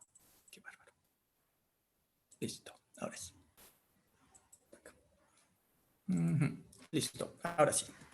Bien, entonces, ¿qué va a pasar cuando nosotros rompemos uno de los supuestos, ¿no? Es el chiste. Vamos a ir entonces rompiendo cada uno de los supuestos, pero no solo irlos rompiendo, sino ver qué es lo que pasa con las frecuencias alélicas, pero además qué pasa cuando interactúan varios mecanismos evolutivos, ¿no? O fuerzas evolutivas. Primero que vemos siempre es la selección natural. Acuérdense de la selección natural, que esto es de lo que trata, ¿no? Esta variación se hereda, esta variación es importante para la sobrevivencia, y con esto va a haber un proceso de selección natural y vamos a tener entonces la adaptación, ¿no? La selección natural, que a nosotros, bueno, nos gusta pensar siempre en términos de selección natural, es dominante. Bueno, yo creo que depende mucho del sistema que estemos estudiando. Invariablemente, bueno, es importante porque nos produce la adaptación, aunque la selección natural es extraordinariamente compleja, porque generalmente nosotros pasamos de aquí, de la variación genotípica, y asumimos una correlación directa con la adecuación, pero no se nos olvide que tenemos que considerar que hay una interacción con el ambiente. El ambiente a su vez tiene una interacción con la variación fenotípica, y esto es lo que finalmente nos lleva a la variación en la adecuación, ¿no? La adecuación o el fitness, que lo podemos definir como las diferencias y la sobrevivencia, diferencias en la sobrevivencia y reproducción entre alelos o genotipos. Es decir, a algunos les va mejor que a otros. Así de sencillo, ¿no? Fácil, ¿no? Ahí está. Selección natural. Los que tengan el alelo verde les va peor con respecto a los que tengan el alelo que codifica para cafecito. Muy bien. Los ejemplos, también lo vimos en la clase, son ejemplos, este es un ejemplo clásico, a mí me gusta mucho porque es un ejemplo que muestra que una presión selectiva suficientemente fuerte puede causar también una respuesta de adaptación igualmente fuerte, en este caso la resistencia a insecticidas en los mosquitos. Pero esto es interesante porque, bueno, esta es la mutación puntual. O sea, imagínense, no sé, no conozco el tamaño del genoma de un mosquito, pero imaginen que el cambio en una sola base les confiere esta resistencia. Y es un cambio que originalmente pues no tenía una dirección, ¿no? Es un cambio aleatorio que existió en su genoma. Y lo que es bien interesante es que se dio en las moscas, en drosofilas, pero también se dio en otros bichos, ¿no? Como cucarachas y en unos gorgojos, ¿no? Entonces, miren, como una misma presión selectiva, que puede ser muy fuerte y muy específica, puede producir la misma respuesta adaptativa en distintos organismos, ¿no? El origen independiente de las mutaciones en cada linaje. Pues bien, para estudiar nosotros la selección natural, partimos de nuestro modelo clásico básico de Hardy-Weinberg, y lo primero que hacemos es medir la adecuación, ¿no? En este caso, el modelo básico, acuérdense que lo vimos, bueno, los que no se acuerden, se los recordamos, pues, y los que no lo conozcan, espero que con esto funcione. Tenemos un modelo con un locus, dos alelos también, ¿no? En esencia vemos cuántos hay al principio, cuántos hay al final, después del evento de selección. Vemos cuántos sobreviven, y luego lo que hacemos es estandarizar esta cantidad, ¿no? Si tenemos 100, sobreviven 80, sobrevive el 80%, y luego estas cantidades las estandarizamos, ¿no? Por el valor mayor, ¿no? De tal manera que entonces tenemos una adecuación absoluta y la adecuación relativa, que es la que vamos a usar, ¿no? Entonces tenemos que 1 es la adecuación más alta, ¿ok? Y aquí, bueno, queda con la adecuación más baja. Bien, Entonces, ya que tenemos estos valores de adecuación, que en este caso se estimaron de manera experimental, si lo quieren ver, aquí las tenemos. Y lo único que hacemos es que vamos entonces a integrar estos valores de adecuación en nuestro modelo básico de Hardy-Weinberg. Así de sencillo. Tenemos entonces el homócigo con su respectiva adecuación, que vendría siendo este, el heterócigo con su respectiva adecuación, que vendría siendo este, y el otro homócigo con su respectiva adecuación. Pasamos a la nomenclatura que generalmente se usa en los libros de texto, y haciendo un poquito de álgebra, nosotros podemos entonces despejar y podemos obtener el cambio en las frecuencias alélicas a la siguiente generación. También este es un ejercicio del GEDI, pues antes lo hacíamos en el pizarrón, pero pues es un poquito más difícil trabajar con los pizarrones, pero bueno, con ese razonamiento tan básico nosotros podemos obtener entonces el cambio de las frecuencias alélicas dadas las presiones selectivas. Miren, aquí están. Entonces esto va a depender justamente de los valores de adecuación. No me voy a meter ya en más detalles. Bueno, esta es la adecuación poblacional, pero no nos vamos a meter ahorita. Ahorita lo que nos interesa entonces es que la selección entonces va a actuar dependiendo el genotipo en el cual se encuentre, dependiendo de la intensidad y dependiendo también de la dominancia, ¿no? Por ejemplo, si no hay selección, pues tenemos todo igual, es Hardy-Weinberg, pero podemos tener selección direccional contra el recesivo, ¿no? En este caso tenemos que la adecuación de este homócigo junto con el heterócigo es igual, el que tiene la menor adecuación es el homócigo recesivo. Tenemos también selección direccional, por ejemplo, contra el dominante. En este caso, al que le va mejor es el que tiene esta adecuación, es decir, el que tiene el homócigo con su respectiva adecuación. Y a los que les va mal, entonces es el que tiene la adecuación más baja junto con el heterócigo. ¿Okay? Tenemos casos particulares, como es la ventaja del heterócigo, en donde el que tiene la ventaja selectiva es el heterócigo, justamente tiene la mayor adecuación, ahorita vamos a ver, y tenemos la selección disruptiva, ¿no? Entonces, en este caso, vamos a tener que se beneficia a los heterócigos, mientras que en este caso vamos a tener que se benefician a los dos homócigos. Estos casos son súper interesantes, como ustedes recordarán. De hecho, en el curso hacemos mucho hincapié en estos modelos que se puede llegar a un equilibrio, y que se llega a un equilibrio, ¿se acuerdan? Que conocemos como un equilibrio inestable. Muy bien, entonces, dependiendo del tipo de selección, es el resultado que nosotros vamos a obtener en términos de genotipos y de fenotipos en nuestra población, ¿no? Esta es la población, digamos, original.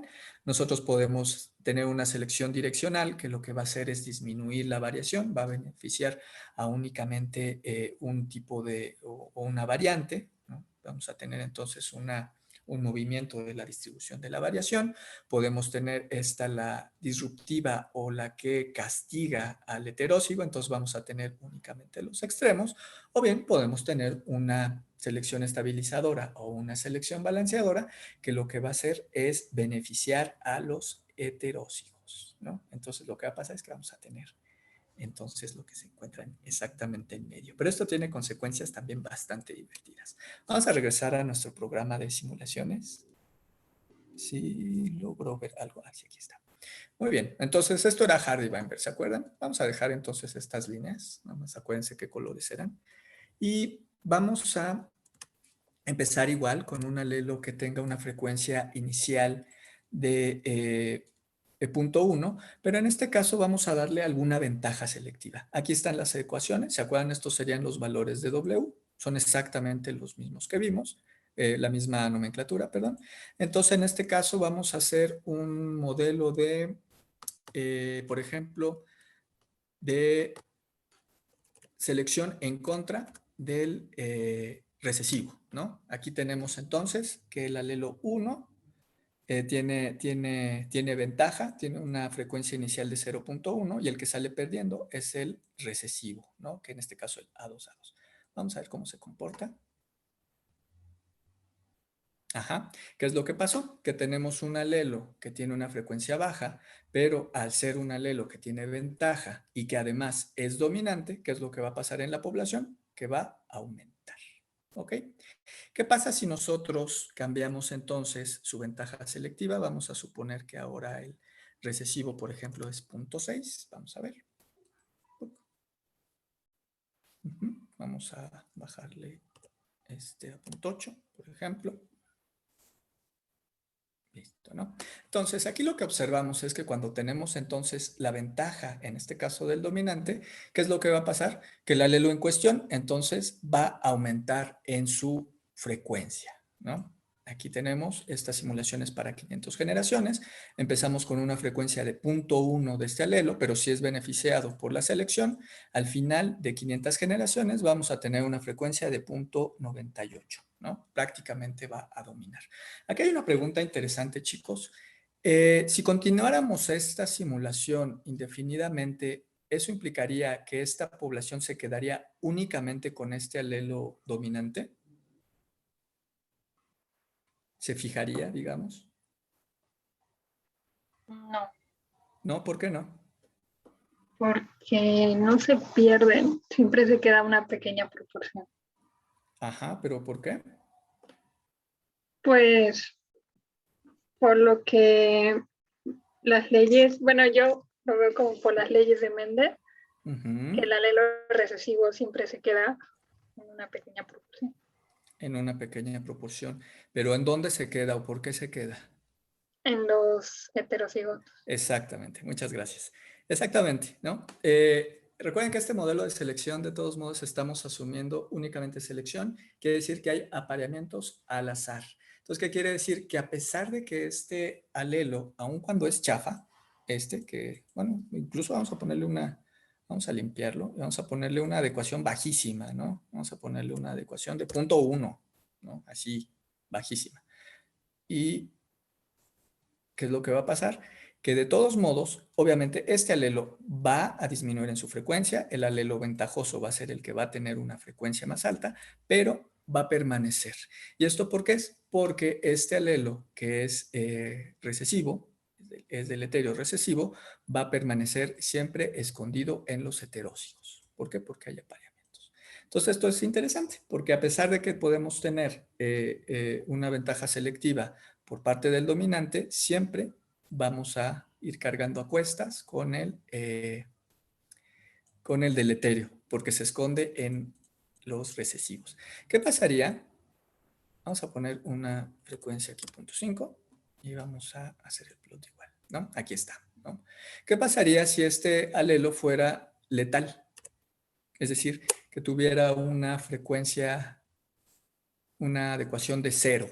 ¿Qué pasaría en la población? ¿Quién da más? Vamos a ver qué pasa. Y ahí está.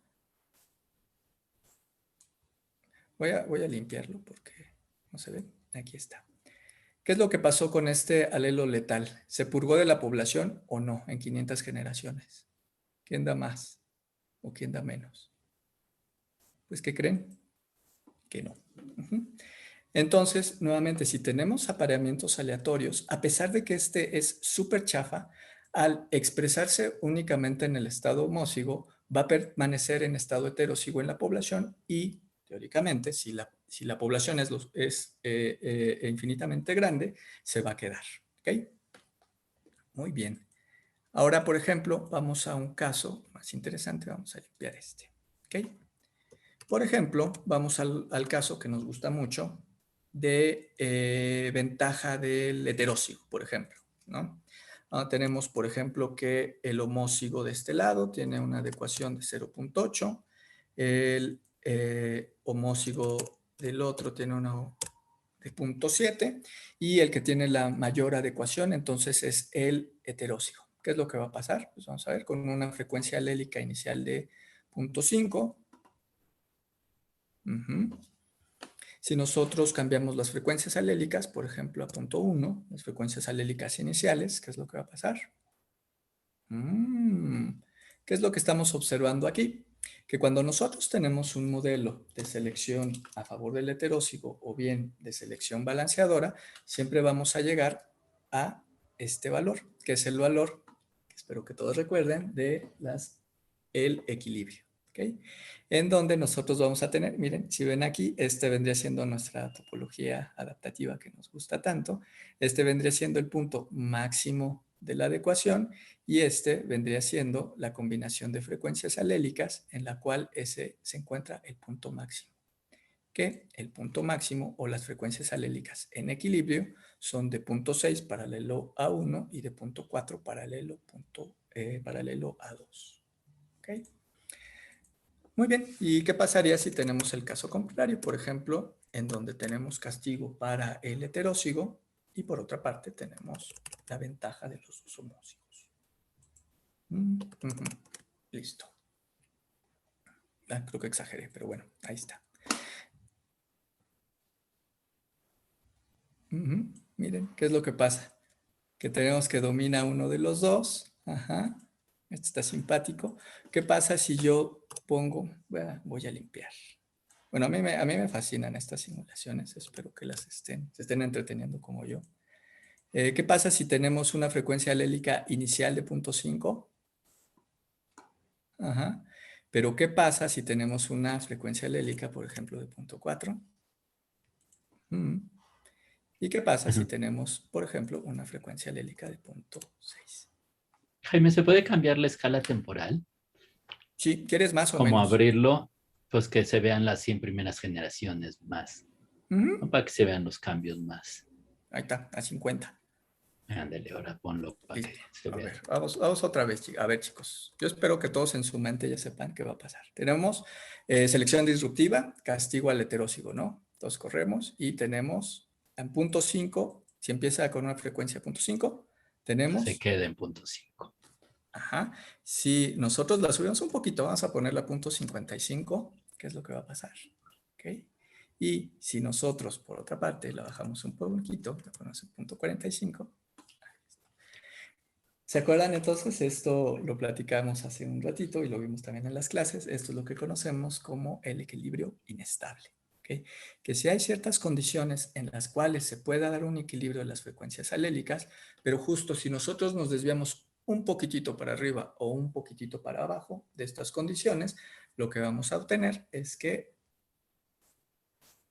prácticamente vamos a tener la fijación de uno o del otro alelo. A ver, Jaime, ahora deja eso. Ajá. Y pone una adecuación del heterózigo como de 0.8. Ajá. Para que vean. 8. No, 0.8. 8, Ajá. listo. Ajá. Ajá. Entonces vean cómo el resultado final es el mismo, pero entre más parecidas sean las adecuaciones, es más lento el cambio.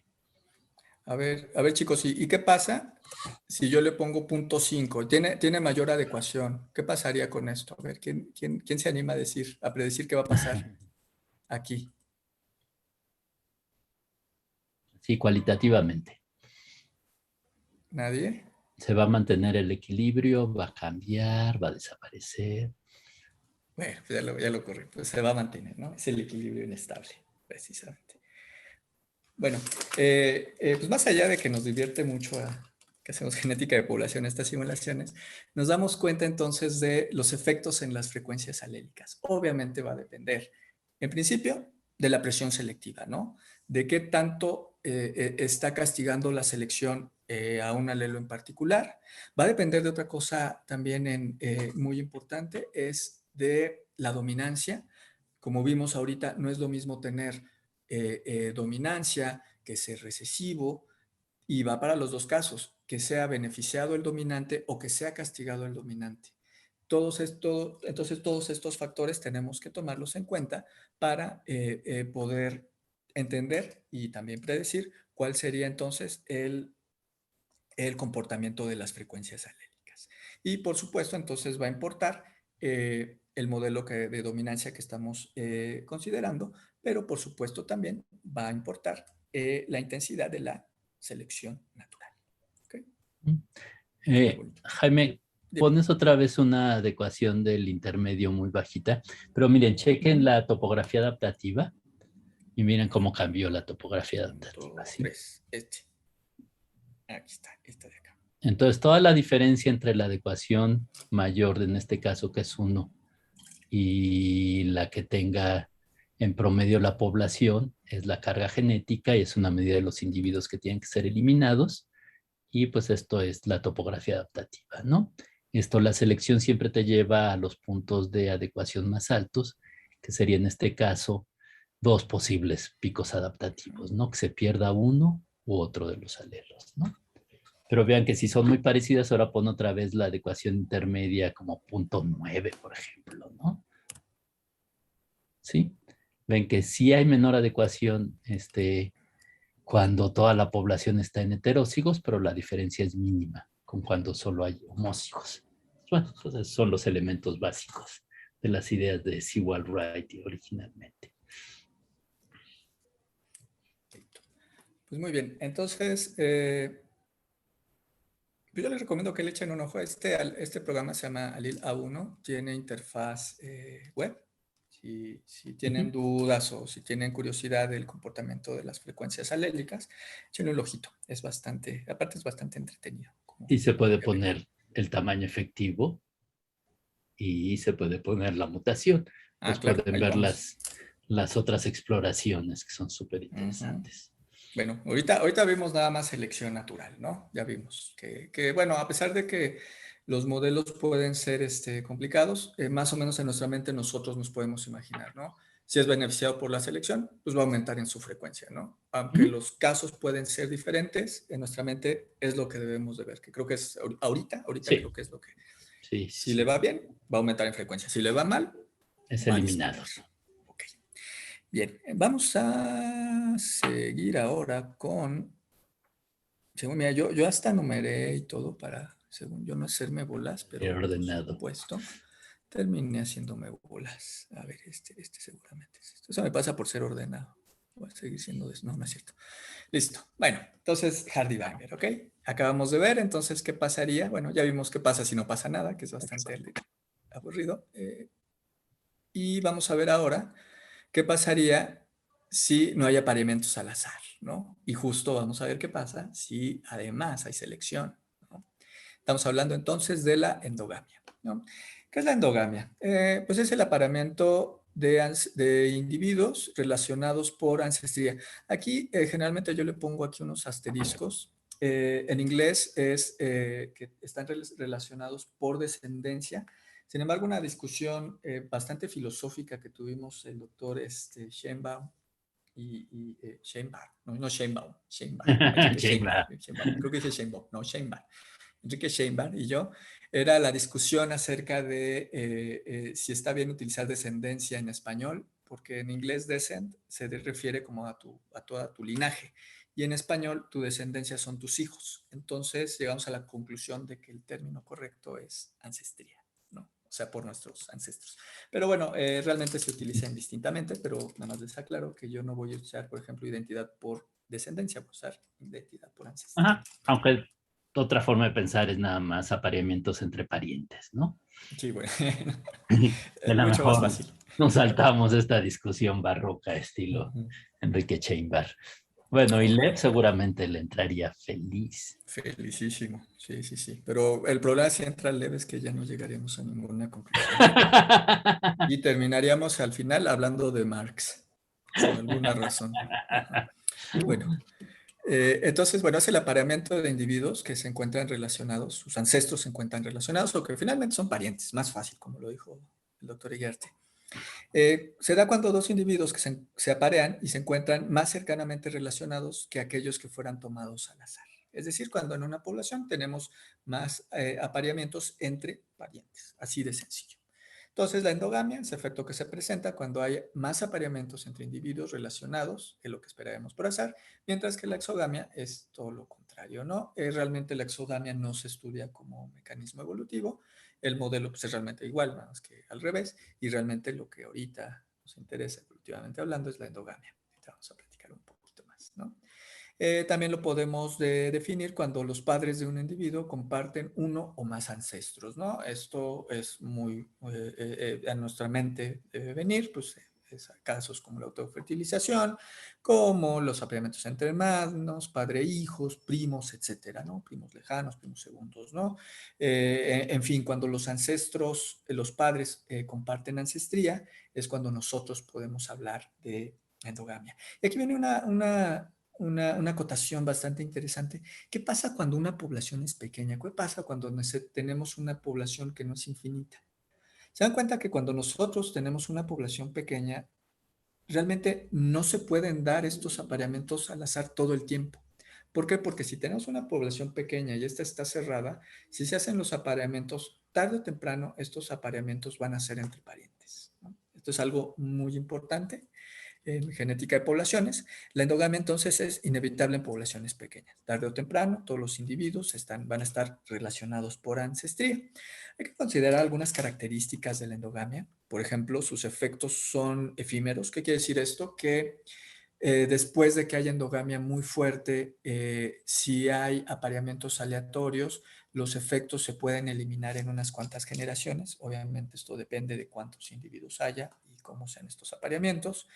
Los cambios en los genotipos afectan en todos los locis, en todo el genoma, ¿no? A diferencia de la selección, que nosotros podemos ver efectos, acuérdense del ejemplo que les presenté de los mosquitos, ¿no? Que todo estaba igual y había un cambio únicamente en una base, ¿no? Nosotros podemos tener que la selección tiene cambios que podemos observar a nivel de un solo marcador, mientras que la endogamia afecta a todos los marcadores de todo el genoma.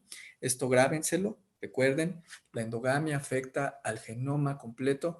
La selección la podemos detectar en un marcador en particular, en una región particular. La selección en una región particular, la endogamia en todo el genoma. Esto va a tener relevancia cuando veamos algunos análisis, como es las corridas de homocigosis. ¿Okay? Aunque obviamente puede haber endogamia más selección. Bueno, ahí nos complica la vida. Eso lo vamos a ver ahorita. Pero por lo pronto ahorita La vida.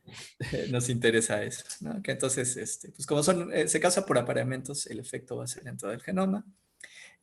También el efecto inmediato que vamos a ver es una deficiencia de heterócigos. Ahorita vamos a ver por qué. Y no va a haber un cambio en las frecuencias alélicas. Esto también es interesante. Y también esas discusiones barrocas de si la endogamia es o no una fuerza evolutiva, porque no hay cambio en las frecuencias alélicas. No nos vamos a meter en eso. Ok, y como decía Luis, si la selección está actuando en la población, la endogamia va a tener un fuerte efecto. Bueno, va a trabajar, ¿no? Por ejemplo, ahorita vamos a platicar de eso.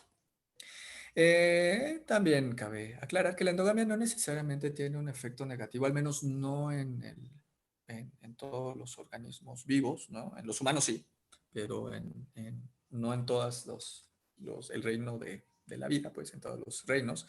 Hay organismos que tienen mecanismos de reproducción que son endógamos y son extraordinariamente exitosos, como pueden ser muchos pastos, entre otros organismos.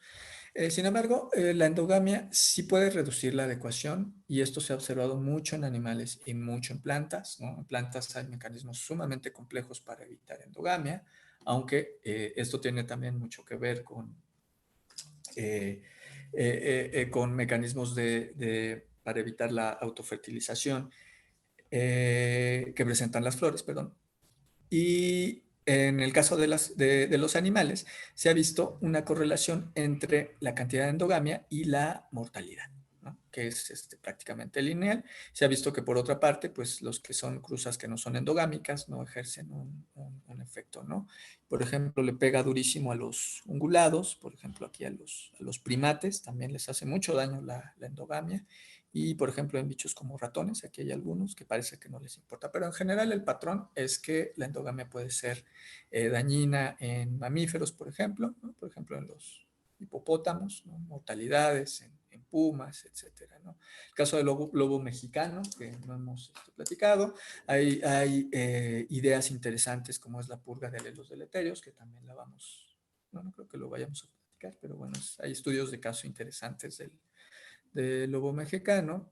Y bueno, el caso de los humanos, ¿no? Este es Carlos II de Habsburgo, ¿no? Que bueno, pues nació todo cucho y murió muy joven, aparte de estéril, pero bueno, pues es que era producto, ¿no? Aquí están sus papás, este es el papá, y luego, bueno, sus papás era tío y sobrina, y bueno, nació todo cucho y bueno, se murió y no dejó hijos, ¿no? Aunque bueno, además de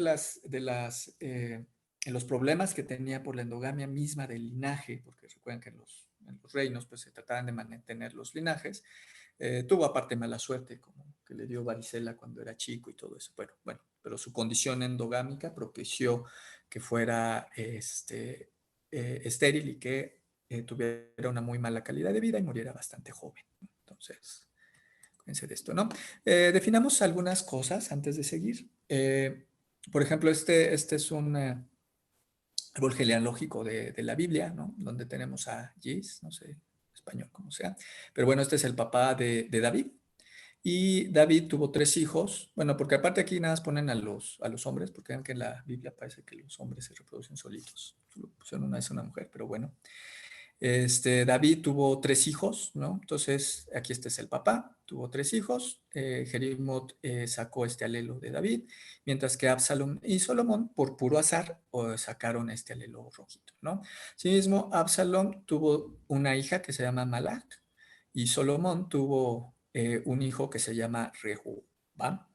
Y estos se casaron, ¿no? Son primos hermanos, se casaron, y resulta que su hijo Abilla es homózigo. Pero no solo es homózigo, vean que la copia, las 2 copias que tiene este pobre individuo provienen de una sola copia original, ¿no? Es lo que conocemos que es un autózigo, ¿no? Es decir, es homózigo, sí es homózigo, pero ¿qué crees? Que tus 2 copias, además, provienen exactamente de la misma copia ancestral.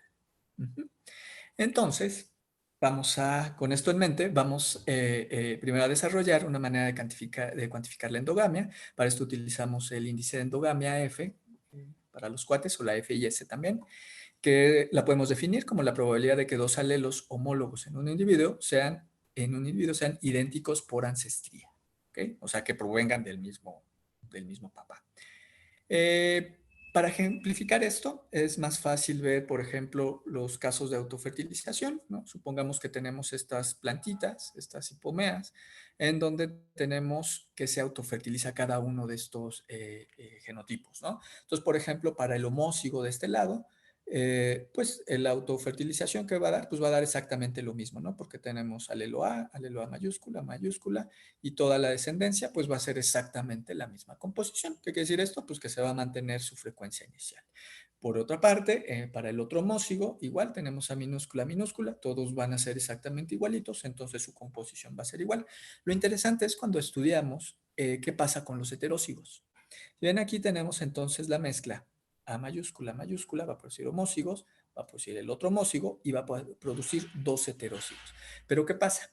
Que dentro de la descendencia, un cuarto va a pasar al homózigo de acá, el otro cuarto al homózigo de acá, y nos vamos a quedar únicamente con la mitad de la proporción original de los heterózigos. ¿Qué quiere decir esto? Que nosotros entonces a cada que pase las generaciones, cuando hay autofertilización, vamos a tener entonces un aumento en los homózigos y una disminución de los heterózigos. ¿Okay? Ese es el efecto que va a tener a lo largo del tiempo, entonces, la endogamia. Un aumento nuevamente de los homózigos y una disminución de los heterózigos. Esta es una comprobación matemática también bastante sencilla, que si nosotros hacemos las cuentas, vamos a tener que, a pesar de que va a haber un cambio en las frecuencias genotípicas, las frecuencias alélicas se van a mantener. Es decir, el cambio únicamente lo vamos a ver en la proporción de homózigos y en la proporción de heterózigos. Aquí están. Estas son cuentas bastante sencillas, en donde tenemos un sistema inicial, donde tenemos estas frecuencias alélicas, estas frecuencias genotípicas de 0.5 del heterózigo. ¿Qué pasa si hay endogamia, en este caso autofertilización? Acuérdense, se pierde entonces la cantidad de heterózigos por la mitad, la tenemos a la mitad aquí, aumentan en 1/4 los 2 homózigos, que es el caso, pero las frecuencias alélicas se van a mantener exactamente igual. ¿Está bonito? Sencillo, sencillito. Muy bien, pues bien, dependiendo entonces de la intensidad de la endogamia, por supuesto van a ser estos efectos. Si la endogamia es muy fuerte, vamos a tener entonces un aumento muy violento, muy drástico de los genotipos homózigos, mientras que si tenemos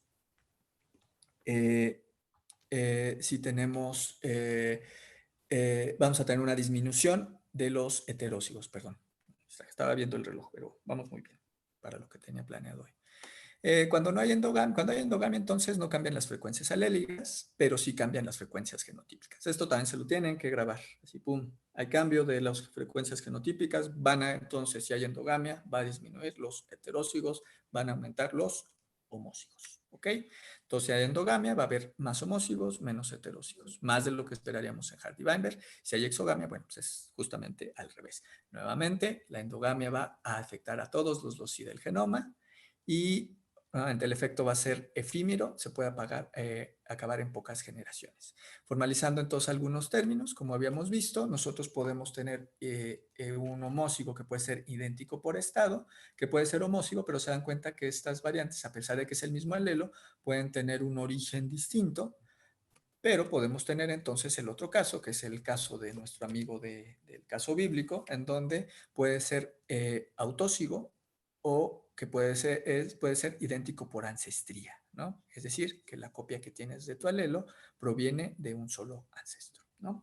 Lo que seguiría entonces es incorporar el modelo de endogamia a Hardy-Weinberg. Es bastante sencillo, entonces consideramos un bicho homócigo, tenemos entonces A1A1, en donde este va a ser la probabilidad de que sean iguales, pero no por descendencia o no por ancestría. Miren, aquí no utilice el término ancestría. Entonces, en nuestra ecuación tendremos que considerar los que pueden ser iguales por ancestría y los que pueden ser iguales, pero que no sea por ancestría. Tenemos que considerar entonces los dos casos, ¿no? Como vimos hace ratito, puede ser entonces que tengamos homócigos por ancestría y homócigos por estado. Entonces, en nuestro modelo, consideramos los dos, homócigo por estado, homócigo por ancestría, y haciendo entonces un poquito de álgebra, obtenemos que la frecuencia de los homócigos va a estar dado por la frecuencia alélica p cuadrada más fpq. En este caso, la Q aparece de una simplificación porque realmente aquí sería fp por p menos 1, pero bueno, aquí queda fpq para simplificar la ecuación. Y así de fácil. Lo único que hicimos es entonces considerar la probabilidad de que tengamos homócigo por ancestría y homócigo por estado, ¿no? Por identidad. Y de aquí, si hacemos las cuentas para todos, podemos obtener esta misma ecuación para el caso del heterócigo y de aquí, haciendo las cuentas bastante sencillas, obtenemos esta maravilla, que es nuestro coeficiente de endogamia, que tanto nos gusta utilizar. Se dan cuenta que realmente lo que hace este coeficiente es medir la cantidad de heterócigos que nosotros estamos observando y la cantidad de heterócigos que nosotros esperaríamos en Hardy-Weinberg. Vamos a ver un poquito después más de eso. El resultado final va a ser una menor frecuencia de heterócigos relativa a las proporciones esperadas de apareamientos al azar, ¿no? Es lo que hemos platicado, ¿no? ¿Y qué pasaría si tenemos una f de 1? Entonces, por ejemplo, aquí todo esto se vuelve 1, pues nos quedaríamos que esto por esto menos esto da 0 y nos quedaríamos únicamente con homócigos, ¿no? Este es un ejemplo como matemático para que quede un poquito más claro. Y esto no lo veíamos en la clase porque creo que es un problema del Headrick, pero bueno, esta es la comprobación matemática nuevamente de que las frecuencias alélicas se van a mantener independientemente de la intensidad de la endogamia. ¿Ok? Muy bien. Tenemos entonces casos para la autofertilización, ya lo habíamos platicado. Esto no me voy a meter. Podemos tener casos de autofertilización parcial, en donde tendríamos que conocer la proporción de los que se cruzan por heterocruza, es decir, que no son entre paréntesis, perdón, por la proporción de los que se autofertilizan, ¿no? Entonces aquí podemos tener modelos que nos pueden predecir cómo se van a comportar entonces las frecuencias alélicas, por supuesto, asumiendo entonces que la proporción de autocruza y heterocruza se mantienen a lo largo del tiempo. Nosotros podemos obtener las frecuencias al equilibrio. También tenemos sistemas regulares de endogamia, que esto es bastante útil porque nos permite estimar cuál va a ser la pérdida de la heterocigosis cuando haya apareamientos entre hermanos o entre primos, pero si lo vemos al revés, si nosotros entonces conocemos cómo se perdió la diversidad genética, nosotros podemos entonces estimar si hubo apareamientos entre primos o apareamientos entre hermanos.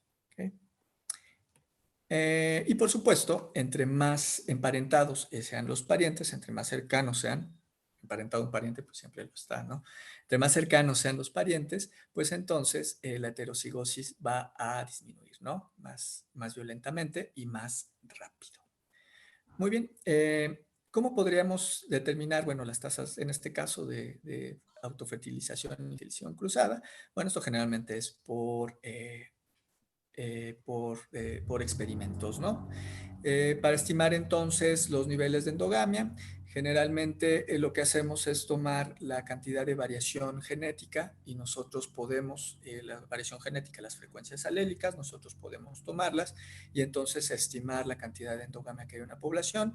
Esto es interesante, no voy a ahondar en el coeficiente de endogamia, el FIS, porque la vamos a ver, vamos a tener una clase específicamente viendo esto, pero bueno, acuérdense entonces que la manera en la cual nosotros estimamos la endogamia de manera tradicional es justamente ver los heterócigos que nosotros esperaríamos en Hardy-Weinberg y los heterócigos que nosotros estamos observando. La desviación que hay entre estos dos nos puede entonces hablar de la cantidad de endogamia que hay en una población.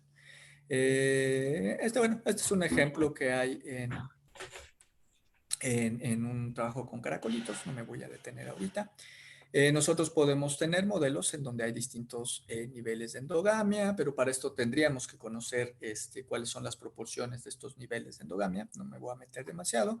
En el caso, esto se puede hacer, bueno, para humanos, porque puede tener algún tipo de registro del tipo de apareamientos, ¿no? Por ejemplo, en la India, que hay más apareamientos entre primos, entre primos hermanos. Entonces, obviamente, si hay apareamientos y mayor frecuencia de apareamientos entre parientes, pues vamos a tener una coeficiente de endogamia mayor, ¿no?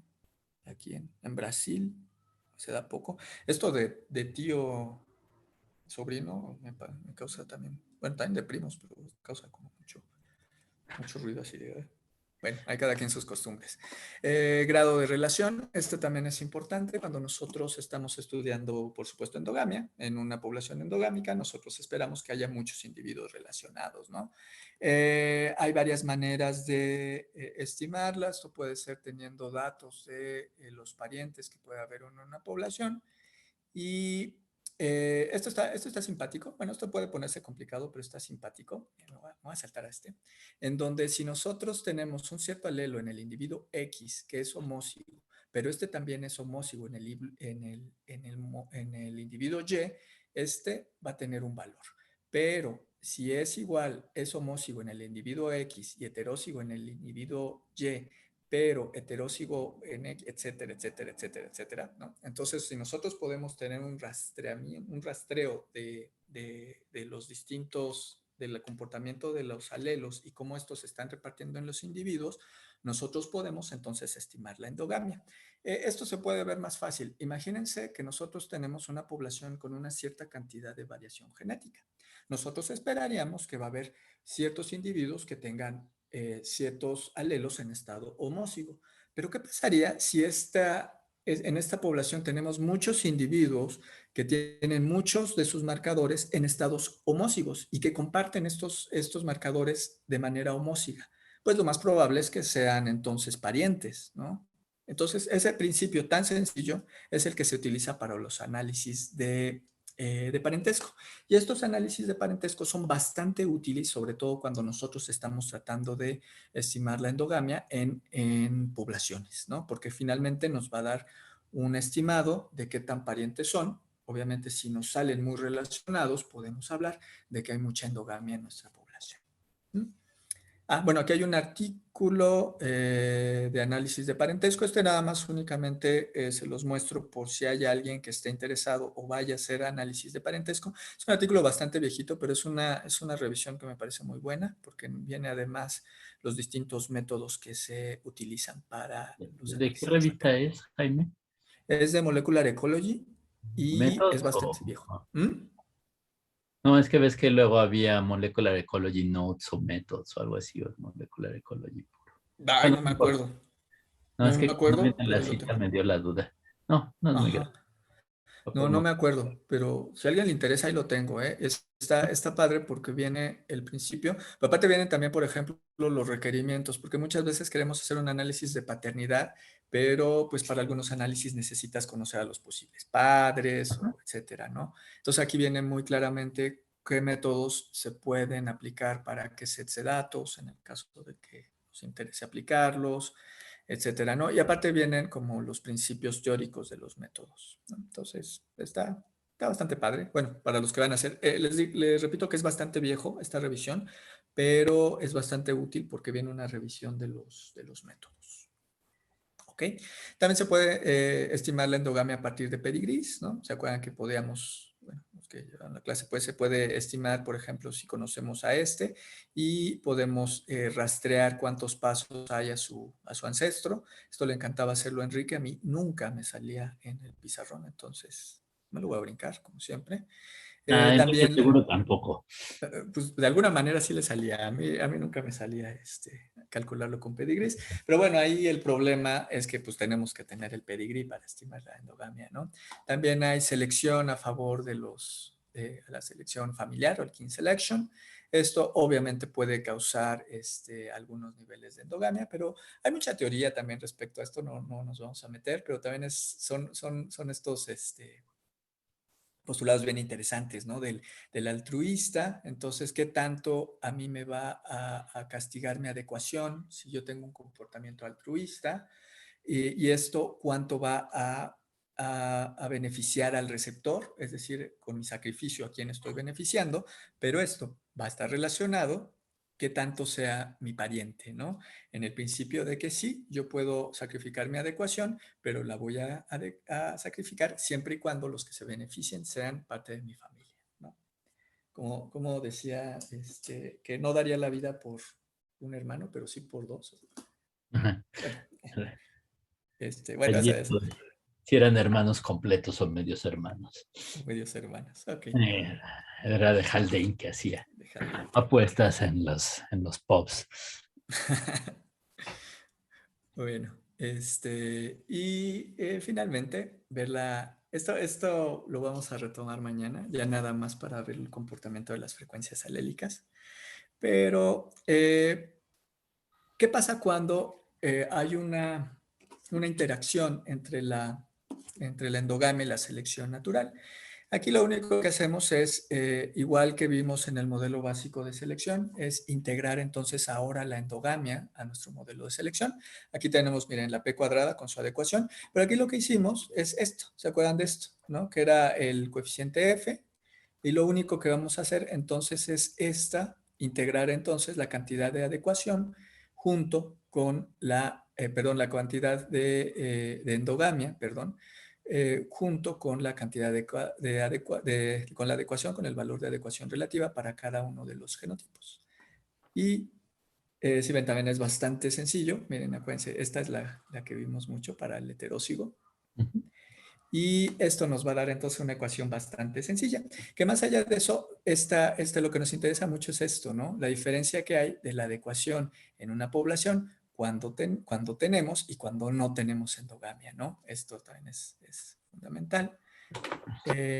Y también esto se puede estimar también para los humanos. Bueno, estos son de esos ejemplos medio morbosos de la mortalidad de infantes en Japón, que esto, bueno, también tenía mucho que ver con todo el rollo de la guerra, ¿no? Pero bueno, lo que se observó es que sí hay una mayor mortalidad en el caso de que haya los apareamientos sean entre parientes, ¿no? Quiere decir que hay una interacción entre esta endogamia, pero además con la selección, ¿ok? Y bueno, todo esto que nos ocurre a los humanos, entonces acuérdense que pues, a pesar de que el primo o la prima estén guapos, pues no. Todo esto. Esta lista la hizo Enrique, entonces no sé si le estaba advirtiendo a alguien. Ociosidad de Enrique. Y finalmente, bueno, además de la endogamia, también tenemos que, como en el caso también de selección, tenemos que ver el nivel de dominancia, ¿no? Y bueno, esto no lo vamos a ver. Esto es bonito, pero si tenemos tiempo tal vez lo vemos en el artículo de los lobos como estudio de caso, pero creo que al menos ahorita no. Ahora, aquí viene algo interesante. ¿Se acuerdan que con la endogamia nosotros teníamos que no había un cambio en las frecuencias alélicas? Pero ¿qué pasa si hay una interacción con la selección natural? Recuerden que la selección natural había un cambio en las frecuencias alélicas, recordando entonces, si el alelo es beneficiado va a aumentar en su frecuencia, si es castigado va a reducir en su frecuencia, pero también va a depender si estamos hablando de un heterózigo o de un recesivo, de un dominante. En este caso, la endogamia, al tener interacción con la selección natural, va a tener efectos bien interesantes que, por supuesto, vamos a ver la clase que entra, porque aparte va a servir de repaso. Entonces, me parece que esto era todo lo que tenía por hoy. Bueno, también los efectos de la endogamia cuando hay apareamientos clasificados o apareamientos ordenados. Justamente esto tiene ya más que ver con selección natural y con la selección de ciertos fenotipos con los cuales te vas a parear. También esto tiene mucho que ver con rasgos de polinización. Por ejemplo, las plantas, bueno, lo que hacen es evitar, por ejemplo, la endogamia, pero por ejemplo en otros organismos como los halcones, por ejemplo aquí hay más apareamientos entre los que tienen fenotipos parecidos, pero algo interesante es que los intermedios, pues parece que son los ganones, porque si bien los claros casi no se aparean con los oscuros, pues como que los intermedios sí son sexys tanto para los oscuros como para los claros, ¿no? Estas son ya cuestiones de comportamiento y también de selección sexual que nos pueden también dar ciertos patrones de endogamia, ¿no? Y bueno, para esto hacer las estimaciones, por supuesto, tendríamos que conocer la proporción de estos apareamientos. Y bueno, esto serían ya las simulaciones, pero no, la vamos a dejar para la clase que viene, que justo acabé a tiempo. Qué bárbaro. Está planeada llegar hasta aquí hoy y 5:30. Y todavía Uf. te queda un minuto. Ay, con un minuto. No, ya. Preguntas, comentarios, dudas. Como dijo Jaime, vamos a seguir viendo pues como repasito, entiendo, la próxima clase. Obviamente pueden hacer preguntas en cualquier momento. Y bueno, pues les dejo aquí por si quieren hacer más preguntas o más comentarios.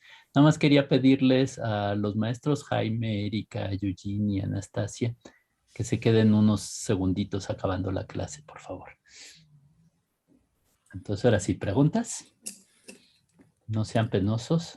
Esto es un repaso, ¿eh? De todos modos, todas estas ideas, pues las vamos a ir retomando. Ahora, aunque sea un repaso, tampoco necesariamente tienen que manejar perfecto todos los conceptos que vimos.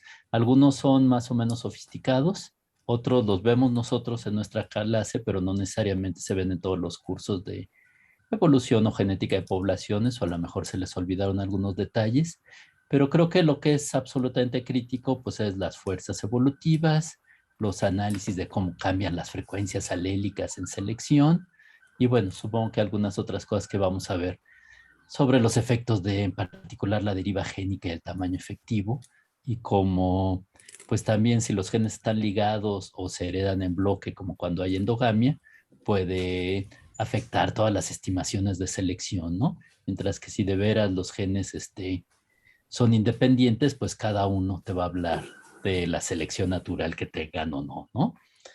Pero, en fin, no se angustien muchísimo si no vieron algunos detalles, aunque pues sí pueden preocuparse si nada les sonó de toda la clase, entonces sí estamos en algún problema.